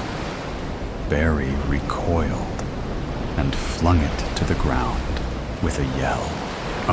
What the fuck? Does that answer your question? Said the girl. Crazy bitch. Barry's head was spinning. He had no idea how she did this magic trick, and he had no desire to stick around and find out. He grabbed his dick to put it back into his pants, but the girl grabbed onto him harder. Hang on, she said. I'm not done with you yet. She parted her knees invitingly. The girl once again pulled her lacy underwear to the side, fully exposing herself. Barry watched in horror as a beady little head and spiny legs clawed their way out of her, the antennae releasing themselves from her depths with a little bounce. It eagerly ran down the inside of her thigh, down her leg, all the way to the ground. It was followed by another and another and another. Some of them scampered down her thighs to the ground, then over to Barry's shoes, then up his pant leg. He tried to pull away, but she had his hard dick in her hand with a vice grip and wouldn't let him go. Why did it stay hard while he was so afraid? Why wouldn't his body listen to him? Barry didn't want this. Other cockroaches climbed out of her and crawled up her thigh, over the edge of her skirt, up her chest, and onto her shoulder, down her arm, all the way to his exposed flesh. They swarmed all over his body. Barry screamed. They made their way up his neck to his face, their delicate, spiny legs tingling his skin, causing Barry to jerk in violent fear and revulsion. He shut his mouth tight and continued to scream with it closed. No matter. The insects pushed in between, prying his lips open. Barry finally succeeded in yanking his penis out of her hands.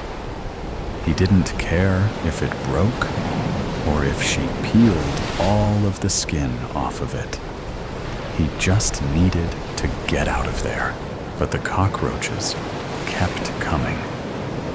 The swarm grew bigger and bigger, finding their way underneath his clothes, into every orifice available to them. They overpowered him. Barry couldn't hold them out any longer. He covered his ears, but that left his eyes and nose and rectum exposed. Barry stumbled to his feet and fell to the ground. He choked on them. He could feel them with every sense of his body and brain, wriggling their way inside of him, unwelcome, filthy, suffocating. Time slowed for Barry. he knew only fear and blinding pain. The girl watched, impassive, as Barry lay twitching on the ground. During those final minutes of consciousness, Barry was freed from any stress, repression, self-loathing, or desire. It took 7 minutes for him to die. After Barry's body grew still, the girl picked her purse up off the ground where it had fallen. She hung it back on her shoulder and continued up the sidewalk on her way home. She left her babies behind to nibble at his corpse. Eventually, they got bored. The cockroaches scampered off into the night to scavenge for bits of food, hoisted into the dumpsters behind the dimly lit bars and tightly locked apartment buildings. Their grotesque image kept them safe. Fear kept them hidden. Disgust allowed them to move freely, unbothered in the shadows of the city. Like the girl, they were survivors. The fix, the shorts and t-shirt, clad exercisers of various shapes and fitness levels, sipping their beverages while panting, stretching, beads of sweat on their foreheads, drying in the cool evening air, dark patches on their backs and stomachs, glaring like mournful, weeping eyes, making you feel guilty about unused gym membership that's about to expire. The tapping keyboard pounders, lost in worlds of their own creation, focused on the words appearing on their screens, working or creating for themselves or others. Lidded containers overseeing, like proud agents by their sides, offering encouragement, support, reward in liquid form for their efforts, judging you for your collection of rejections. The well-dressed dog lovers, their own drinks an afterthought, as they busy themselves making sure their pets have enough water in their thoughtfully provided bowls and are sitting obediently, earning treats by not making a racket. Walker and walkie taking a well-earned rest before heading home, reminding you of haunted rooms you can no longer return to. The lovers, the partners, the same-sex and opposite-sex couples, clutching hands across tables in one of 3 marquees around the hissing, steaming hazelnut, caramel, and vanilla-scented truck that has appeared in the park. Paper cup professors of caffeinated romance misting the air between glances with tendrils of tender loving steam, taunting you with wafting depictions of what was, what would have been, what no more will. The sights, the scents, the sounds of people alive, happy in this moment with their others or in their own skin, following their still unbeaten paths, writing the lyrics of their songs, being, doing, loving with some kind of purpose, forcing a lump to lodge in your throat when you question yours, a purpose you no longer have, and perhaps never did. The something you did have, the someone who you loved and who loved you back unconditionally despite your flaws and transgressions.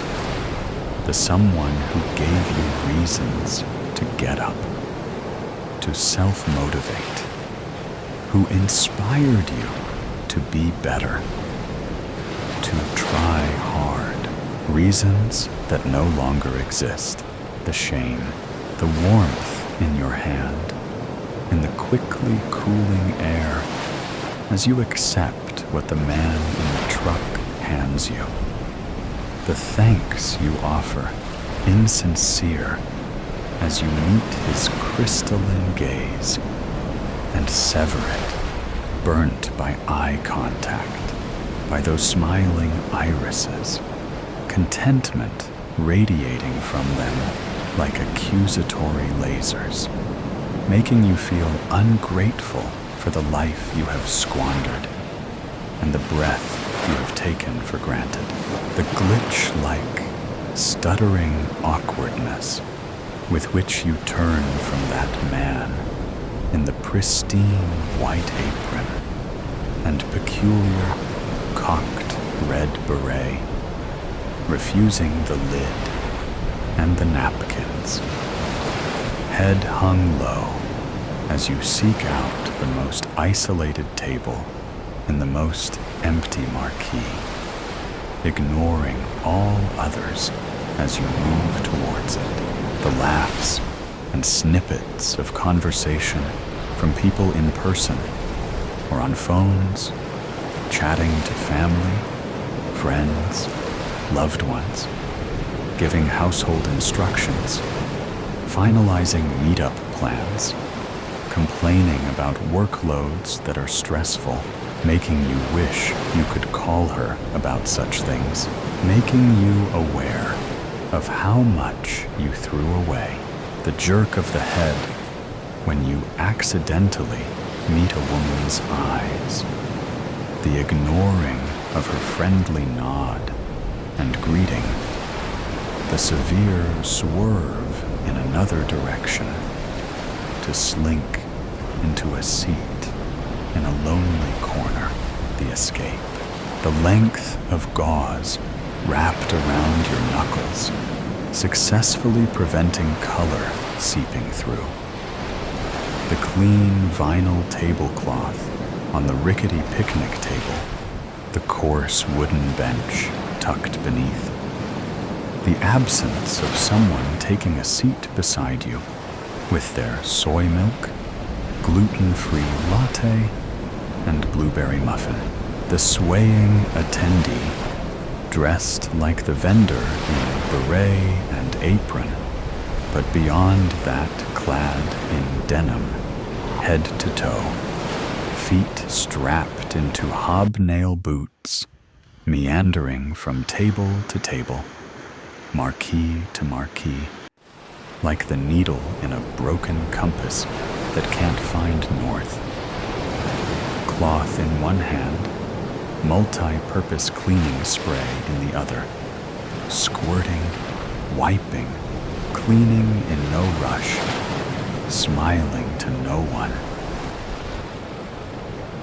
He ambles, a grateful glint in his green eyes, the smooth, milky liquid in your mouth as you lift your uninjured hand and tilt your head back. The difficulty swallowing the lump, the warmth flowing into your chest, melting the frozen surface of your cracked, glacial heart, the guilt, the thought of the note in one jacket pocket, the words for your mother, the apology, the weight of the newly purchased box cutter in the other, the shameful plan, this unexpected stop on the way to execute it, the coffee truck and setup that wasn't there that morning or ever before, when things were normal, the same, when you tried and made an effort to be strong.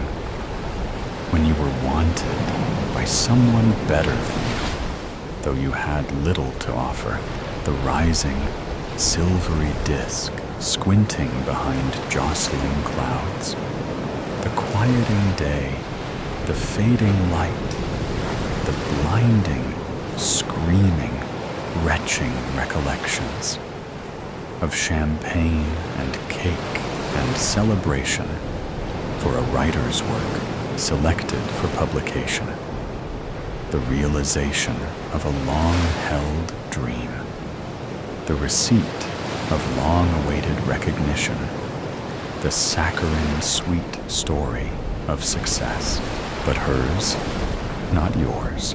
The act, the other attendees, oozing out of the truck, also in aprons and berets, with eyes that stir and probe, smiling as they enter the marquees, nodding at patrons, pleasant, friendly, nice, busying themselves, loosening ties on poles that hold up side panels, letting white PVC barriers drop to the grass, shutting out the park, the trees, the darkening sky, the faint lunar reflection, broken and distorted in warped, uneven plastic windows. The people in your marquee and others finishing their drinks and standing up, prompted by this closing up routine. The wooden panel in the truck's vending window swinging shut, the shuffling of feet and yapping dogs, the froth and bubbles in the golden brown liquid in your hand, spinning as you swirl it round and round. The lowering level of the fluid as you lift, tilt, gulp, watching it diminish like time. The last marquee, side panel, dropping, trapping you inside like another prison, beyond the ones of meat and bone and thought. Your cellmates making for the loose, hanging flap that is an out. The man reading the newspaper, the woman nursing the baby, the teenager scrolling on phone, standing up and striding from their tables, taking up position by the door, the sudden screams from unseen marquees on either side, making you jump, spill your last precious ounces, knock the bench to the ground as you marionette up the utterances of shock and surprise, the disbelief and confusion, the discarded newspaper, the babyless bundle of dropped towels, the dark screen phone cast aside, the side panels rising as bereded, aproned attendees duck under and in, silent, smiling, shifting like sidling snakes, the flash of pointed teeth as their lips splay wide, the panic, the joggers, the dog walkers, the writers and bound in love souls, pounced on by newspaper reader, fake baby feeder, pretend phone scroller, and others, knocked onto tables and to the ground, clawed and pawed, clothing torn, chests and necks exposed, the yelping dogs that escape into the night as masters and mistresses shriek, the box cutter in your hand, your finger on the switch, the blade click, click, clicking forth, the fear clutching your heart like a pair of hands, throttling the image, the hand on your forehead and the arm around your chest as you hold the blade out to defend. The unbalancing tug, the forced turn, the visage of evil, hovering close, like in a mirror, the beret, the crystal eyes, the gaping maw and teeth, the hypnotic stare that pulverizes the fragments of your clay heart and causes your body to stiffen.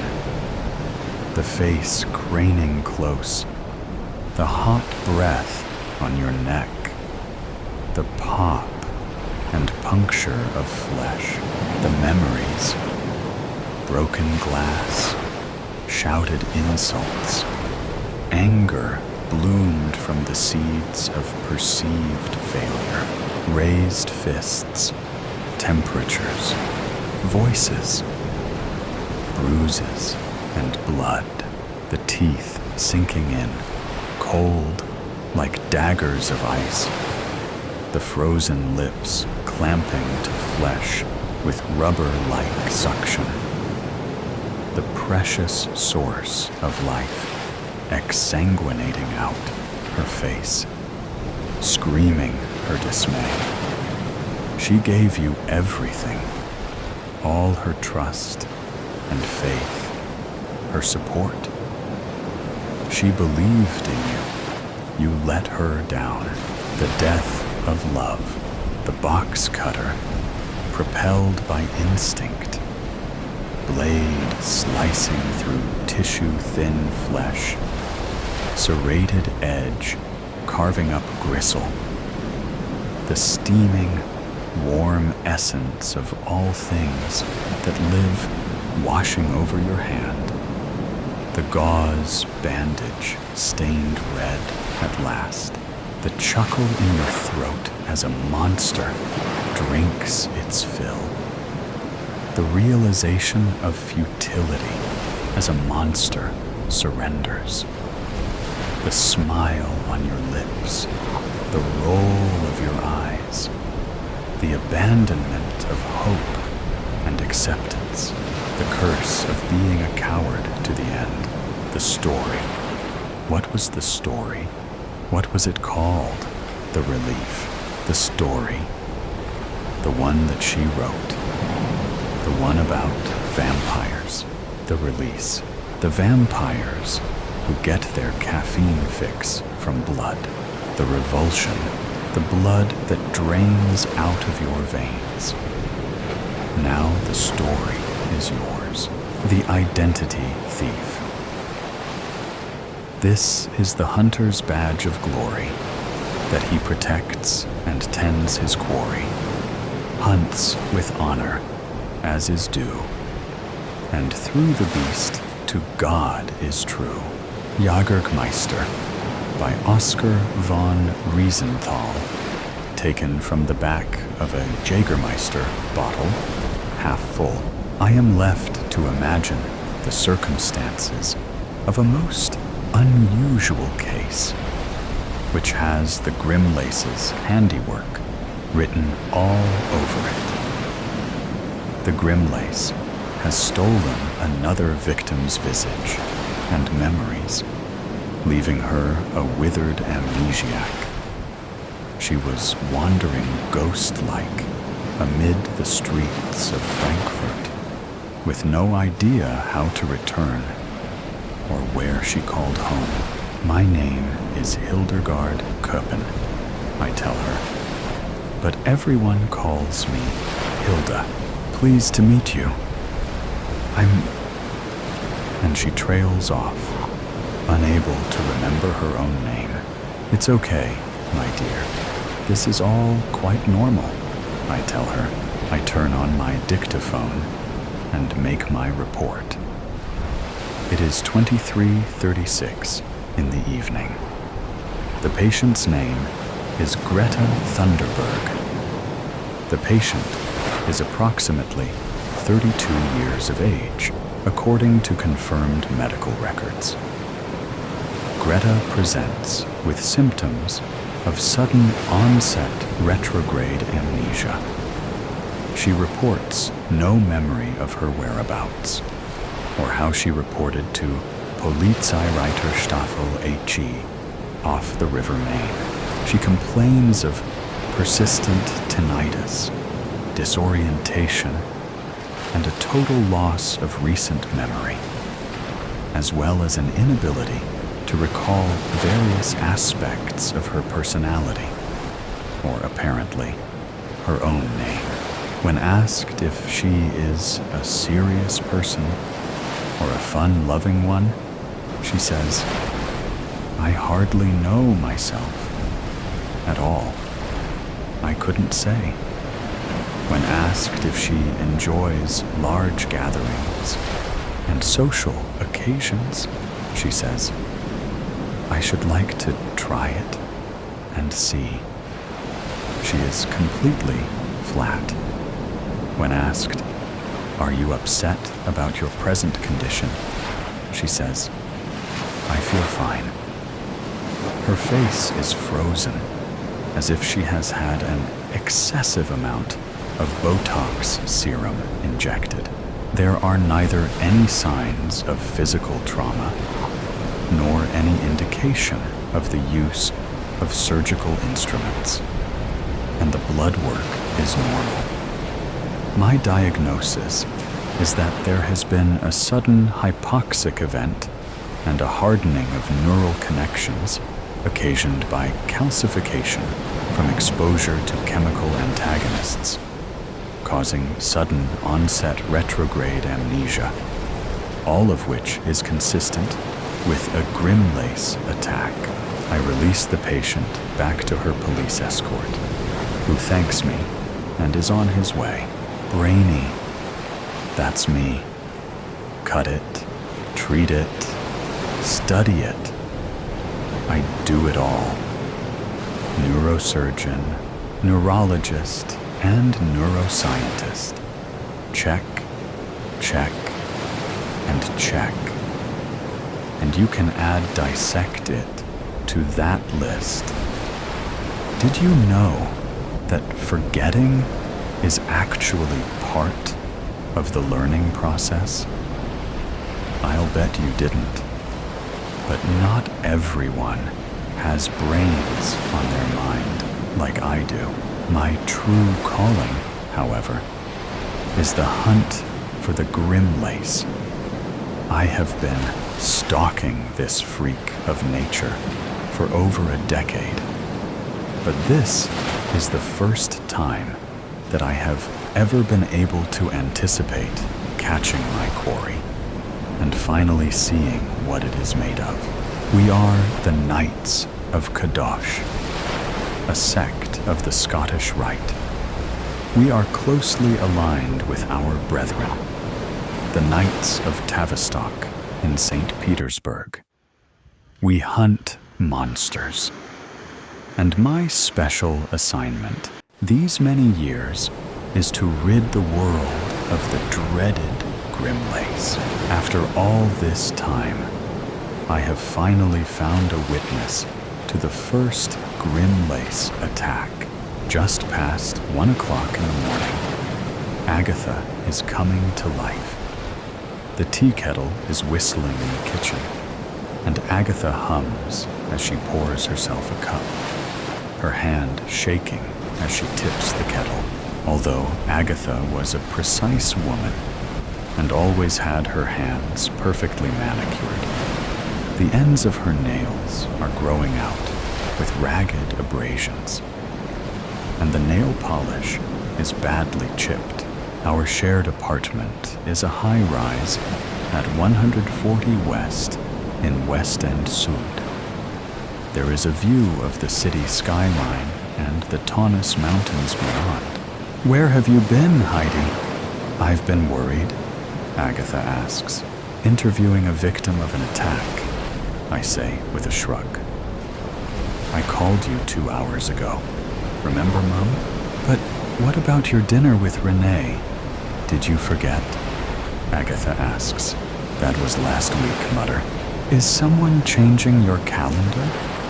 She asks, hands on her hips. You know there are a lot of doctors that want your position in the Faculty of Medicine at Goethe Universität, who would do anything to get you out of there. Oh, Mutter, no need to worry about me. Did you watch your show? Is it already 8? Agatha asked. Mutter, it is nearly 2 in the morning, I tell her, and walk into my study. I have to finish some work, Mum, get some sleep. I can barely stand to look at her when I can't do anything about it. My mother was a fine physician and a woman of prominence. She has now been reduced to this dwelling invalid who sulks about being imprisoned by her own mind.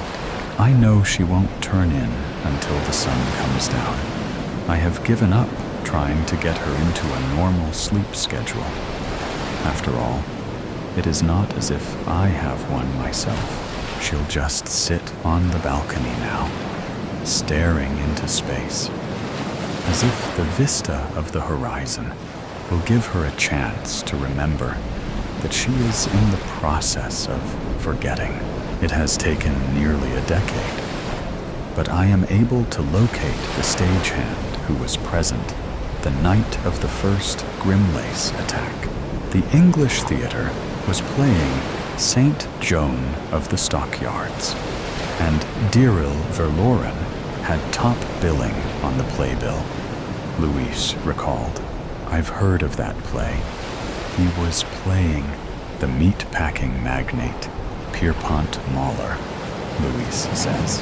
And you were there, watching from behind the curtains, during the entire play? I ask, jotting notes. Not the whole time, Louise says. Where did you go? I ask.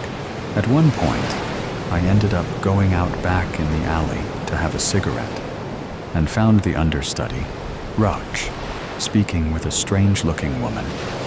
Louise says. We will come back to that, I tell him, blowing at some hair that has come untucked from my ponytail and is dangling over my left eye. What did Diril look like? Diril was a tall man, about 6'4", just stunning. He had a lean, lanky build. His coiled hair hung down in a shag cut. He had large, straight, white teeth that gleamed in the stage lighting. He had really bad ADHD, with a cutting, manic intellect. He was always gesticulating and animated, and always at an 11 out of 10. Louise says. Was he under the influence of anything? I ask. Other than his own self-importance and fame, you mean? Amphetamines? Adderall was pretty standard. Breakfast, lunch, and dinner, Louise said. I think that addiction is an impermanent solution to a permanent problem. How was the performance? I ask. He was a star. I remember his voice rising to a crescendo as he said, "Oh, everlasting slaughter." Nowadays, things are no different from prehistoric times, when they bloodied each other's heads with iron bars. It was quite the performance, Louise said. The words set off a spark of revelation as I struggle to understand my prey. I think of the price of fame for a performer. One must corral and direct a revelatory energy. From the crushing terror of the stage, the spotlight that leaves one exposed and vulnerable, An artist must mine this energy for a competence that once achieved is received, applauded, and becomes the most addictive of drugs. Yet the act is separate from the actor. The skill is separate from the skilled. The applause is not love, but mere recognition. This is not connection. There is a deep spiritual appetite in all of us for true connection. Nothing looks like a better cure for being invisible than fame. And yet, fame is the great invisibility cloak, a mask more isolating than a veil of solitude, for it expunges the person altogether, elevating their vocation and placing all value in the performance of their craft. The person behind the act starves and is strangled and becomes a slave to their role. I think of how similar this is to my mother's spells of dementia and the forgetfulness brought on by Alzheimer's. In between those shining moments for her when she has clarity of thought, in between those turns upon the stage, both die and fade into oblivion. Returning from my daydreams, I ask, did anyone have any reason to wish him harm? Just Rach Egeman, a little worm of a man. That is what we called him. Irm the Worm, ever since he played some slithering stock character named Ermin. Name just stuck. Anyway, Rach was next in line for the male lead on one show after another, and he couldn't get anywhere with his career with Deerl in his way. He had the acting chops, but he wasn't a star. He was short, unmemorable looking, just average in every way, whereas Deerl was extraordinary all around. It was never a fair contest between the two of them. And you say you saw Rach speaking with someone in the alley during the show? I ask. Why, yes, in fact, we knew her. She was a stage designer, a mystic gypsy from the outskirts named Emile Scioli. A real loner, if there ever was one. She was a sharp-featured woman of about 70, thin as a bird, with a long pea coat. Always wore a blue amethyst Hamza on her neck. She was smoking a Marlboro cigarette impatiently, Luis recalls. Did you overhear what they said? I ask. Yes. Did you bring what I asked? She said, stamping her foot against the bitter cold.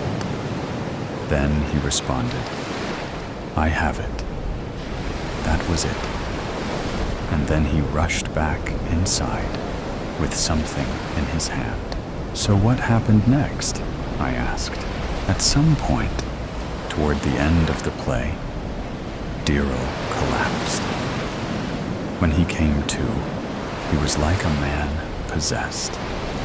He began pacing the stage, and then as he looked out over the audience, he screamed at them as if a wild animal baring its teeth and growling to keep a threat at bay. And do you know what caused this transformation? I ask. No one does, Luis says. Are there any working theories? I inquire. There is a rumor that Aisha was deeply jealous. Apparently, Rach had originally been cast as Pierpont Mahler. It was all settled. The playbill was printed. But then Deerl called the theater director and said he was interested in the part. They couldn't refuse. So Dirrell upstaged Rach right when he had his big break. Rach could not forgive it. He went off in long tirades. Some believe that Emile Cioli, the gypsy, was part of a group that worshipped the Croton Duvel, the toad devil. They had tattoos of toads stamped on their eyelids and believed that this deity possessed the ability to erase memory, to turn invisible, and to walk among men as a blind wanderer, spreading the void of loss among the people. Some believe that toads are poor sinners serving a penance of tears and relegated to the dank, dark places and to a life of slime and bugs in order to purge their souls. Wandering spirits in an earthly purgatory, the grips and stage hands, who know Rach best, said that he has a pearl toad statue given to him by Emile Cioli that has the words inscribed on it, which say, Beng Tasser Toot. And they say the toad has a golden choker collar on it and is somehow connected to the affliction poor Dirrell suffered. They say that Rach guards the toad statue with his life, and if it is ever destroyed, Dirrell will be healed. This is very helpful, Louise. That is a lot to digest. I'll be in touch if I have further questions. I tell him, the grim lace has no shadow. It walks below the street lights in the alley, donning a black cloak.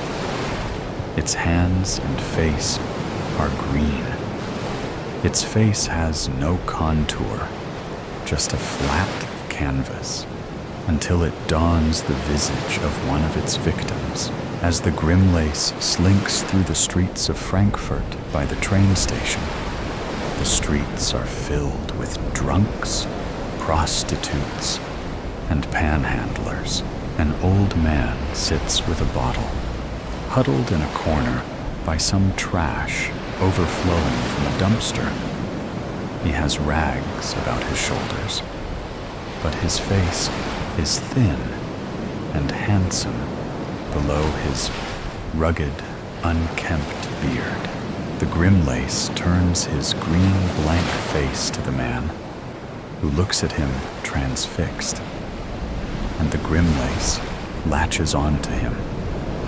A beam of translucent, opaque jelly forms between them, the bond, and the grim lace slinks in, bends to his knee, and draws out the man's visage, the man's memories, and shrinks within his robes to the height of his victim.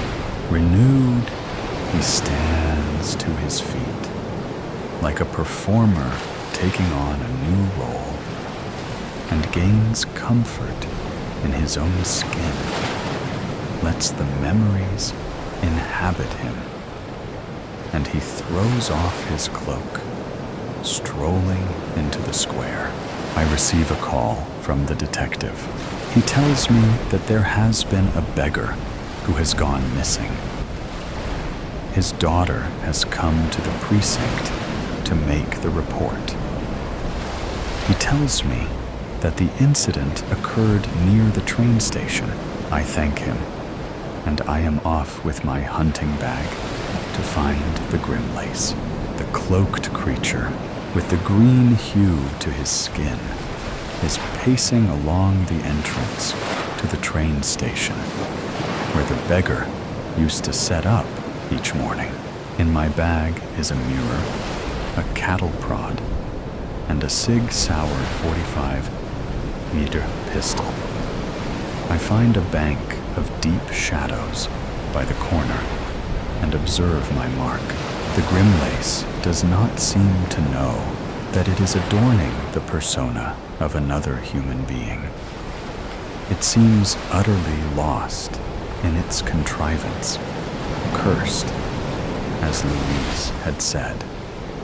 It seems to be in agony every bit as much as the woman Greta who came to my clinic the other day. Does this creature sleep? It lets out a blood-curdling chortle. Oh my God! The beggar must have been schizophrenic. The creature is hearing voices. I see the creature begin the painful, agonizing pantomime of a schizoid talking to himself and arguing a rationalization audibly, projecting failures to a second personality or a persecutor.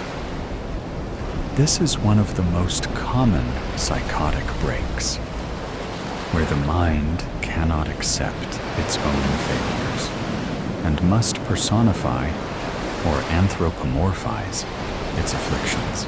If you hadn't told on me, I would have kept my job. You were drunk. It was you. You sneaky FK, you falsely accused me. You went to Lars and made a fuss, and see where I am now. I hope you are proud of yourself. Rat. And you are the one. You.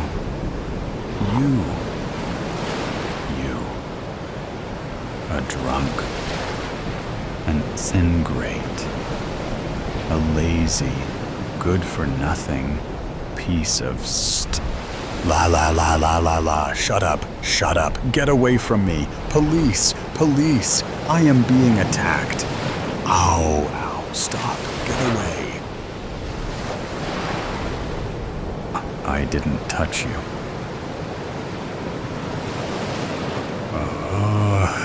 No.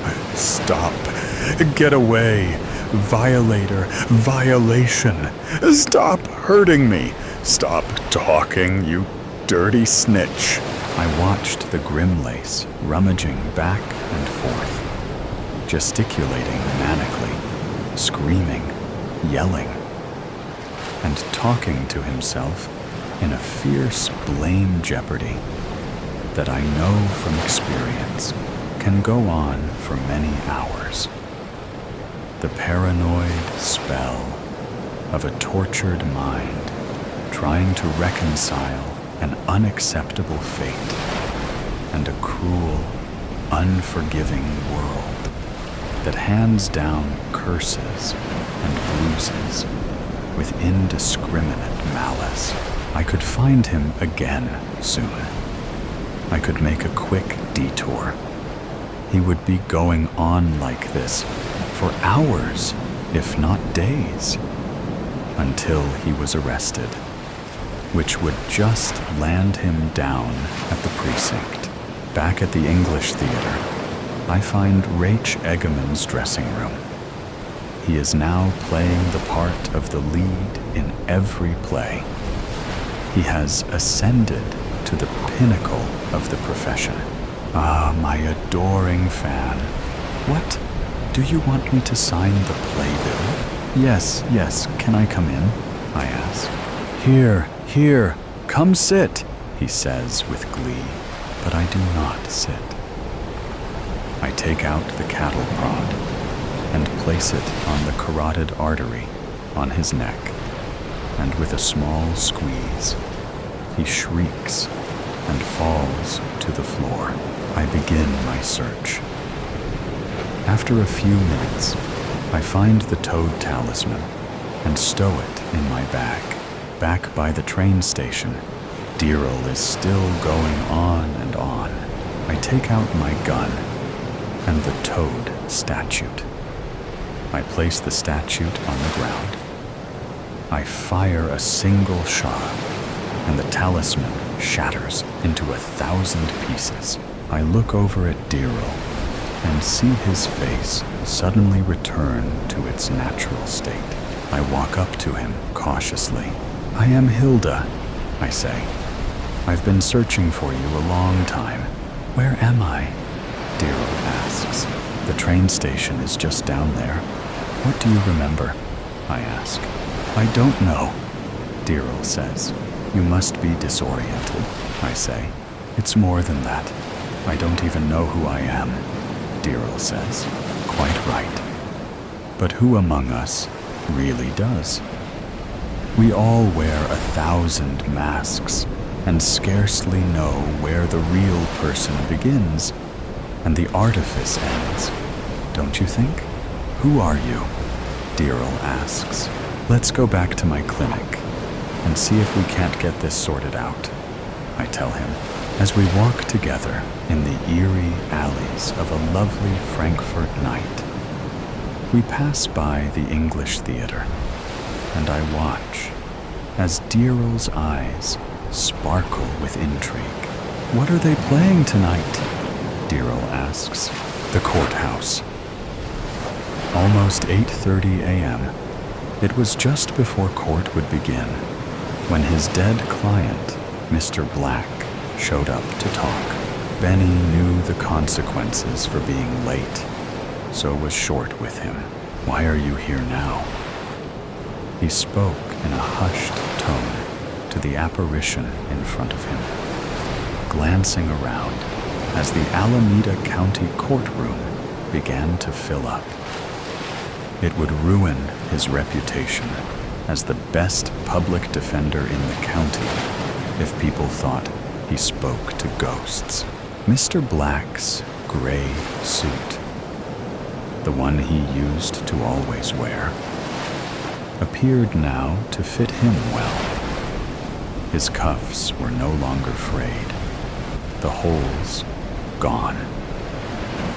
Benny tasted the bitter shame of his failure with Mr. Black's case as his stomach nodded.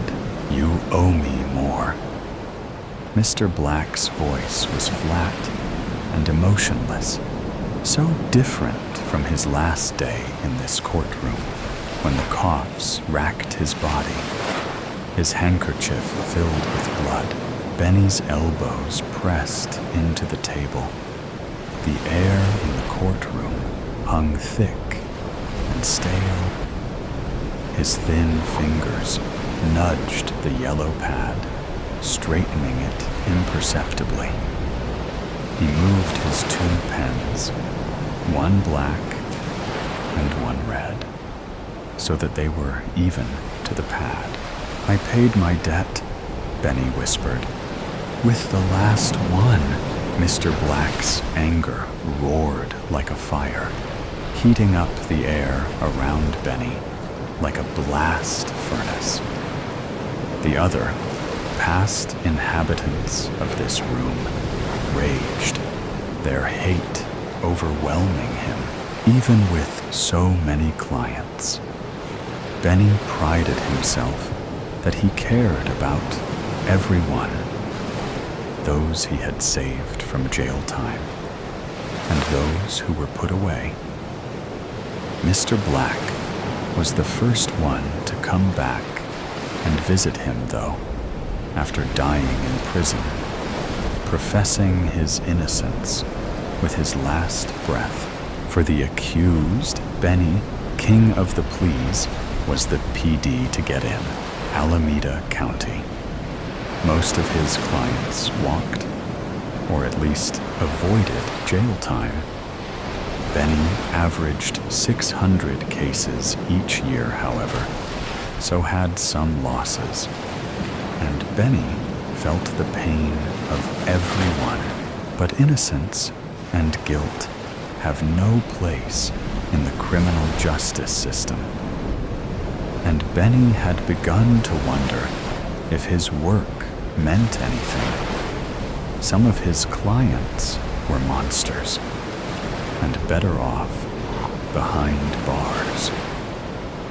Benny worked for his clients, but he lived in this city, had to deal with the crime and violence. Should he put his thumb on the scales of justice? Today, his past clients were weighing in, screaming in thunderous rage, frustration, and anger at what happened to them in this cursed room. "I shouldn't be here. It's not my fault," one voice called out. "I'm innocent!" shouted another, then echoed over and over again into a cacophony, overwhelming Benny. Mr. Black's face leaned in to Benny, his voice roaring. "Pay up, or else." Bang, bang, bang. A gavel thundered, echoing off the wood walls around him. Mr. Black left, fading into the crowd, and taking the voices with him. Benny released his breath, trying to focus on where he was and why. "The court is called to order," the judge called out. A pale, gray man with red and piercing eyes. His head floated above his black cloak. Benny blinked, looking around as the colors of the room came into focus. A man in an ill-fitting suit slumped next to him, eyes downcast. Fear vibrated in waves off the man. The fingers of his left hand pick at the nails of his right, over and over. The scraping sound like claws on steel bars. He leaned over to Benny. "Mr. Benny, we're going to be okay, right? You're going to save me. I mean, we have the receipt. It proves I wasn't there for the rape. They can't put this one on me." Benny nodded, but didn't turn. The man's high-pitched voice whined like a broken motor, his breath hot. Benny suddenly hated him, loathed him for being here and needing Benny's help. His life depended on Benny doing his job correctly. Did this man even deserve it? Benny peered toward him, just a glance out of the corner of his eye, lean as a mop handle. He could not keep still, shoulders moving, fingers picking at imaginary flecks on his borrowed suit and the skin of his hands. Benny's lip curled in disgust. He opened the file, the case notes in perfect order, the receipt on top, stamped with proof of this man's location across town at the time of the sexual assault. The man's arm crossed in front of Benny, his skin red and mottled with sores. He pushed the receipt with a scarred finger. "My Monopoly card. Get out of jail free." He laughed. "I need to keep that. There are a few other girls they don't know about yet." The man winked. Benny brushed his fingers on the receipt. Manicured fingernails pale over his dark skin, smoothing the wrinkled paper. A loud rushing sound filled Benny's head.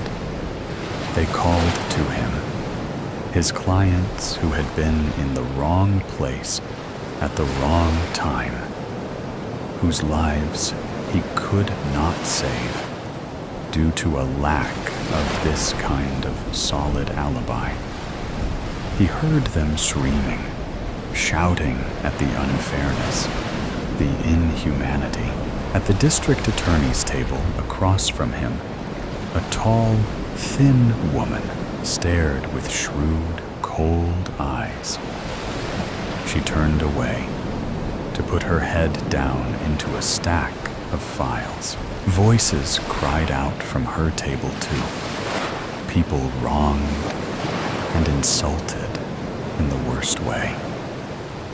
Losing property, their self-respect, or their family, and then forced to sit in this horrible room and go home with nothing but tears and anger. Their voices were loud. Punish! Vengeance! An eye for an eye! The screams racked Benny's brain, and he shut his eyes. His hands flew to his temple, pressing in to quiet their cries. Bang, bang, bang! The gavel thundered again. Benny stood, motioning to his client to stand as well. Benny clenched his jaw and knew the answer to his dilemma. Forget what was best for the client or society. Benny needed to look out for himself. This man will be sacrificed to Mr. Black to appease him and the demons chasing Benny. This man was guilty, of course. Maybe not for this crime, but for another, Benny was certain. Benny will change places, go from the defender to the accuser, from the protector to the judge. His fingers moved, just a brief sweep, and the paper receipt floated unseen, down out of the file, into the trash can. Gone. The trial moved fast. A police officer, serious and trustworthy in his pressed blue uniform, pointed at the man next to Benny. That's the guy. Whispers erupted from the courtroom. Bodies shifted on the wooded seats, squeaking with their movements. That man is just evil. I could tell right off. Someone said, the monster should hang for what he did to that girl. Another voice added, bang, bang, bang. Justice thundered down from on high. The verdict is guilty, the judge shouted, a sneer on his face. Next. Benny squeezed his eyes shut as the voices in his head roared out, echoing, guilty, guilty. The bailiff pulled on the man next to him. No, I'm innocent, he screamed. Mr. Benny, what happened? Mr. Black appeared in front of Benny, nodding before he left, with the man to his future hell. Then the voices were gone, the sudden silence deafening. Benny picked up his red pen to carefully put a small X to the end of the line of thousands of black and red marks, then lifted the next file off the foot-high stack next to him. Justice will be done. The barber's pole. Oscar sits in his barber's chair, reading the Trentonian on his iPhone, cataloging the day's stories for the early rush. Oscar pays special attention to the stock charts and the upcoming highway projects. People love to talk about making money and to complain about traffic. The bell rings and Michael walks in. He is a tall, well put together trader type in his early 30s, wearing a crisp white button-down and expensive men's Oxford shoes. Oscar yells, Maria! Maria! Customer! Get in here, I need a wash. Oscar packs the espresso filter basket with Stumptown hair bender, espresso grinds, and tamps down the shot of brown powder. He purges the group head with a quick shot of steam, then locks the filter into the espresso machine and starts brewing. The dark, black espresso drips like droplets of dark black blood. Drip, drip, drip. Then the platelets of the steamy brew ruffle out the lighter oils and gases, lathering them into a milky brown crema in the top of the white espresso cup. It looks like coagulating blood congealing around the white skin of a fresh wound. The association with blood unsettles Oscar.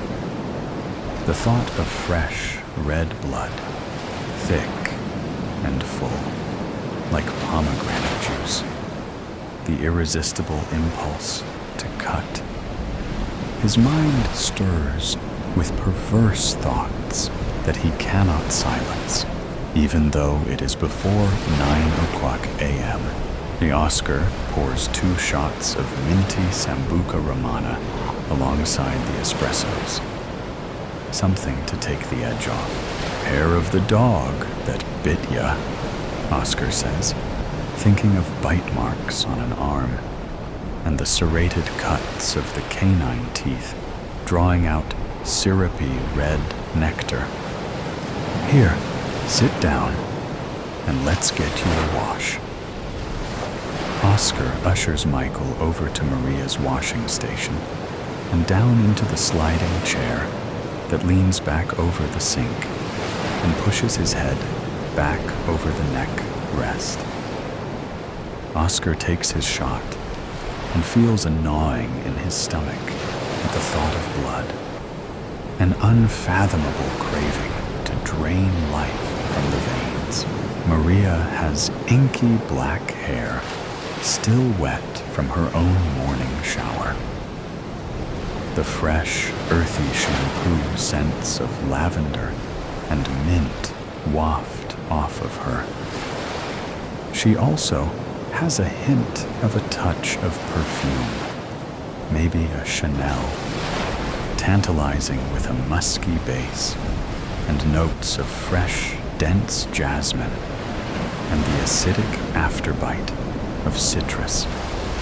She is college age, but too young to drink legally.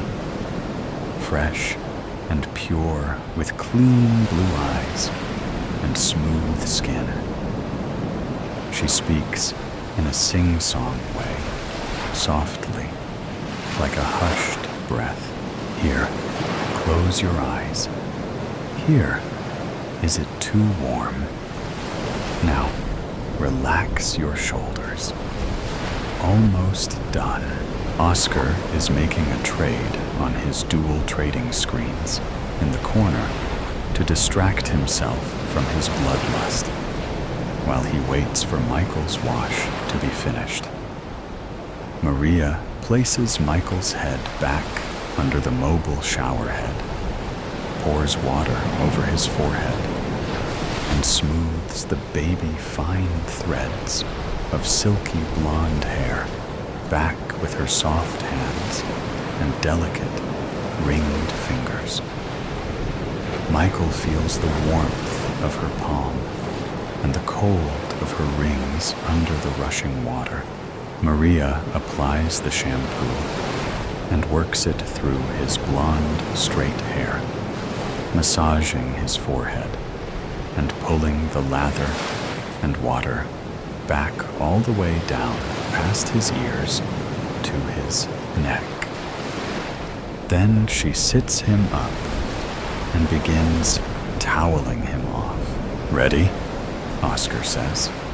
He hands Michael his shot of liqueur, which he abruptly drinks, and then sits down in Oscar's chair and dons the barber's apron.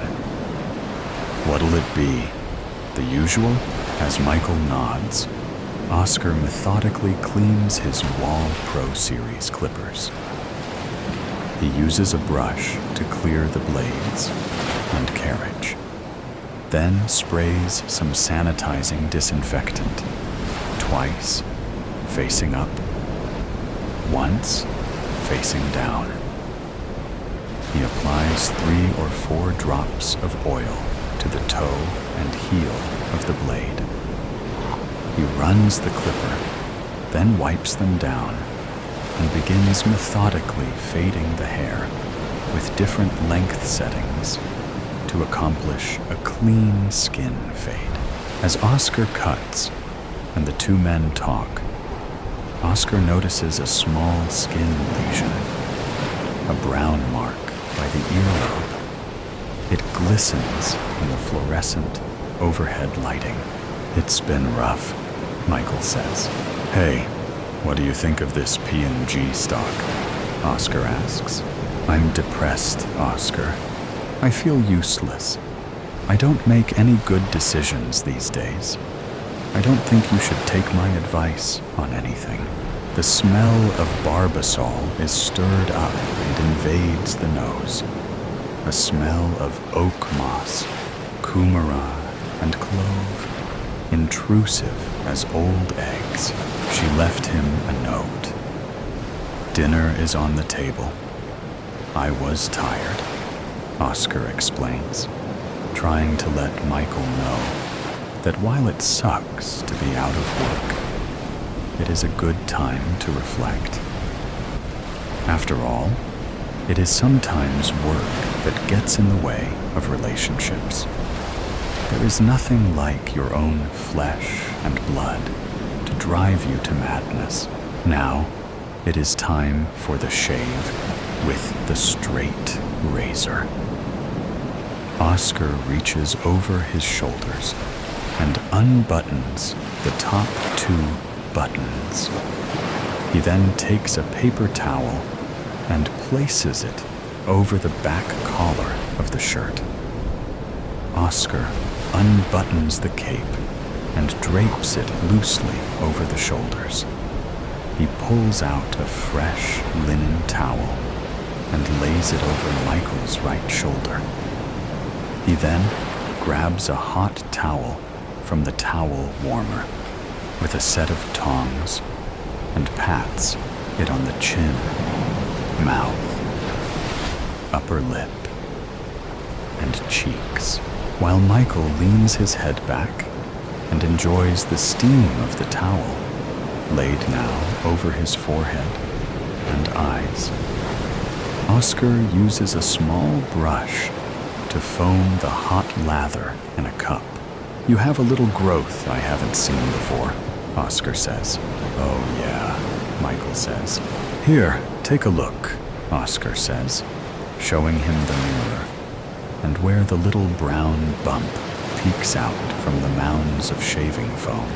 "Huh, guess I do," Michael says. "After your shave, you want me to lance it off?" Oscar asks, hopefully.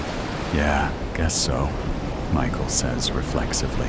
Oscar licks his lips, purses them, nods his head up and down, and feels the adrenaline of the thought of blood rise to his forehead. What a rush. Oscar takes the straight razor off the shelf. He takes a fresh blade from the paper wrapping and places it in the stabilizers by the shoulder of the blade. Oscar applies the hot lather and begins pulling the blade along the skin. The sound is close to Michael's ears and sounds like paper ripping, or like the sound of a rake on the sand. He keeps his eyes closed as Oscar finishes the shave. All the while, Oscar's heart is beating quickly, and his eyes are dilated and buggy in the mirror. A droplet of sweat forms on his brow, just a small nick in the right spot. No. He mustn't think of it. He already has his treat. "You ready?" Oscar says. "No time like the present," Michael tells him. Then Oscar applies pressure, and the blade slips into the skin, just below the imperfection. The slightest circular wince and a pull back out from the cut. As Oscar withdraws the blade and the lesion in one stroke, Fresh, syrupy blood pools, the drip of blood, the whooshing sound of the blood flowing through the veins, the gurgle of coagulating blood, clotting and sealing the wound. Oscar feels giddy. There are goosebumps on the back of his neck, and he feels a jolt of adrenaline throughout his whole body. Oscar takes a styptic pencil to bind the wound. The saliva pools on the back of his tongue, looking at the juicy red drops. In a moment, the wound is treated, and all is well. See you in 2 weeks, Oscar says.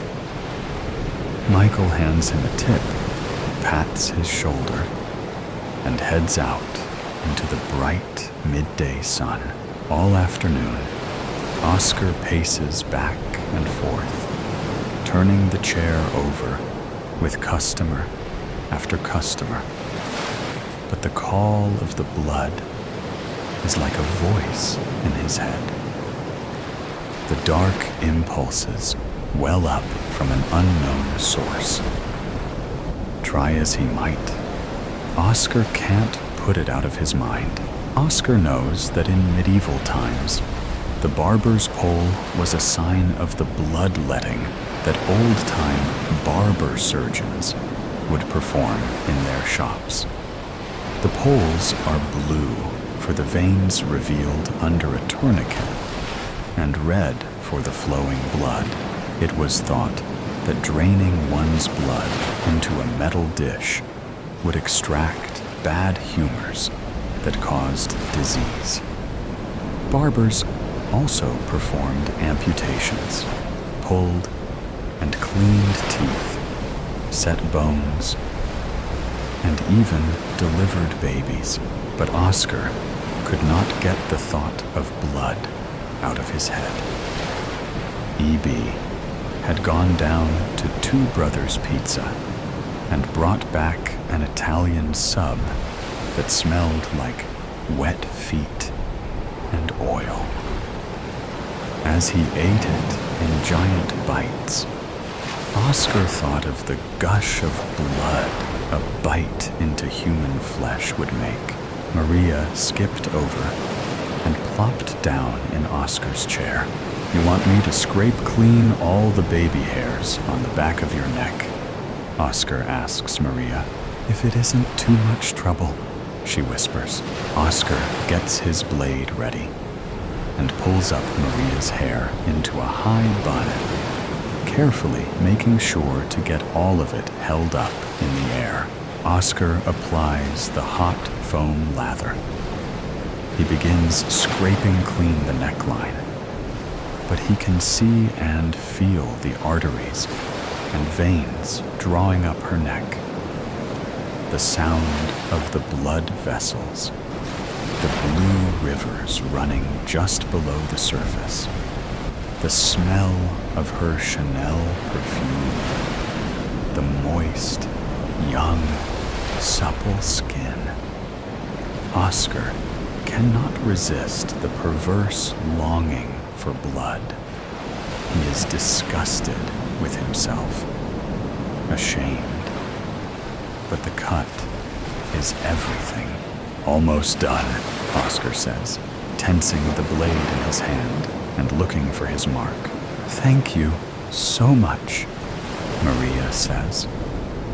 But Oscar chooses his spot and dips the blade into the willowy flesh. A gush of blood spurts. A gusher. It spurts in a few plops, like a garden hose with your thumb over the nozzle. Then drips down onto the rim of her white crew neck shirt, pooling out into the linen fibers. Ow, she yells. Did you cut me? Just a little nick. That's all, Oscar says. But his heart is racing, and his hands are shaking from the excitement. He tends to her wound quickly, efficiently, and professionally, with great care. But Maria is not having it. I'm out of here, Pops. Until I get this looked at. Thanks a lot. Thanks for nothing, Maria says as she stomps out. But she will be back. Oscar smiles and pours himself some Sambuca Romana. E.B., he says, isn't it just the darndest thing how satisfying it is to make a clean cut? The fat apprentice barber looks up in shock, red onion and ham hanging out of his mouth, and attempts a smile, totally at a loss for what his boss is talking about. Oscar searches online for a proper bleeding bowl. Obviously, there is no such thing on Amazon. So, Oscar chooses an elegant stainless steel reserve bowl. At $43, it is a luxury purchase. Next, Oscar has to get his hands on a fleam. This is the best way to do bloodletting. It is clean and precise and quick, unless you tap the blade too hard and sever an artery. One would be surprised how fast a femoral artery bleeds out. Oscar purchases some tourniquets and various medical supplies. What will someone think if they find out what he is up to? A few days have passed, and Oscar's order has arrived. And this is Oscar's chance. Marjorie sits in Oscar's chair. She is in her 70s. A large black woman who wears gorgeous dresses and maintains the vanity of a much younger woman. She has great dyed black hair that falls in waves. The fat of her lips and jowls is all in the right places to make for an inviting face that warms and endears. Found a spot on my liver. Maybe that is what is giving me all these liver spots and spider veins, she says. Maybe, Oscar says with a knowing grin. What's that look for? She asks. Nothing.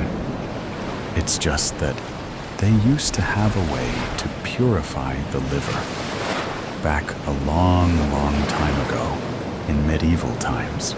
Purify the liver. Oh, yes, please. I could use some of that, Marjorie says. It's a little gothic, if you know what I mean. It involves a cut in the arm and draining your blood, Oscar says, as matter-of-factly as he can. Are you missing a screw? She says. I didn't think you'd be interested. It's only for people who are really serious about maintaining a youthful look, Oscar says. Evil humors. Heavens to Betsy. What will they think of next? She asks. Like I said, not for you. I already knew when I brought it up. But I have had some who've had miraculous results, Oscar said. Now, these results, it can clear up the skin, she asks. You would never believe me if I told you. Takes off 10 years, Oscar says. More than that, if you cut too deep, I'd imagine, Marjorie says. Well, we are all finished with your cut, so if there's nothing, I'll do it, Marjorie says. What, really? Oscar asks. Of course, 10 years, I have to see for myself, Marjorie says. Oscar fastens the tourniquet below her bicep. The veins under her black skin come forward. Deep blue rivers. Oscar begins to sweat, and his hands grow damp. 1 second, he yells, rushing to the back room for his bleeding bowl and fleam. In seconds, He emerges with the utensils. Marjorie is singing, "Did-da-dum, did-da-dum." Are you washed in the blood? In the soul-cleansing blood of the Lamb? Are your garments spotless? Are they white as snow? Are you washed in the blood of the Lamb? As she hums and sings, Oscar sharpens the blade of the fleam. He places the bleeding bowl on the floor below her left arm. Are you ready, Marjorie? Oscar asks in hushed tones. Are you ready? Let's get it over with already, she says. Oscar places the fleam and its triangular blade just over the blood vessel on her left arm. It will just sting a bit, Oscar says, swinging his fist and digging the fleam deep into her arm. Oh dear, Marjorie says. I already feel a bit lightheaded. Oscar sees the trickle of blood run down the arm to the fingers and the drip, drip, drip, drip into the bowl. He grabs her bicep with pumping squeezes and says, "More like this, Marge. This is better." "Stop, Oscar. You are hurting me," Marjorie says. "Just a little more, and it'll run good," Oscar says, with faraway eyes, glazed over in a helical madness. "I'm losing too much blood," Marjoire cries. "I'm going to bleed out." But Oscar cleans the wound with alcohol, does a quick butterfly stitch to seal the vein and the wound, and makes quick work with the bandages. Marjorie is ghastly pale. She gets up. She is trembling. She drops some money on the floor and turns and walks out in a trance.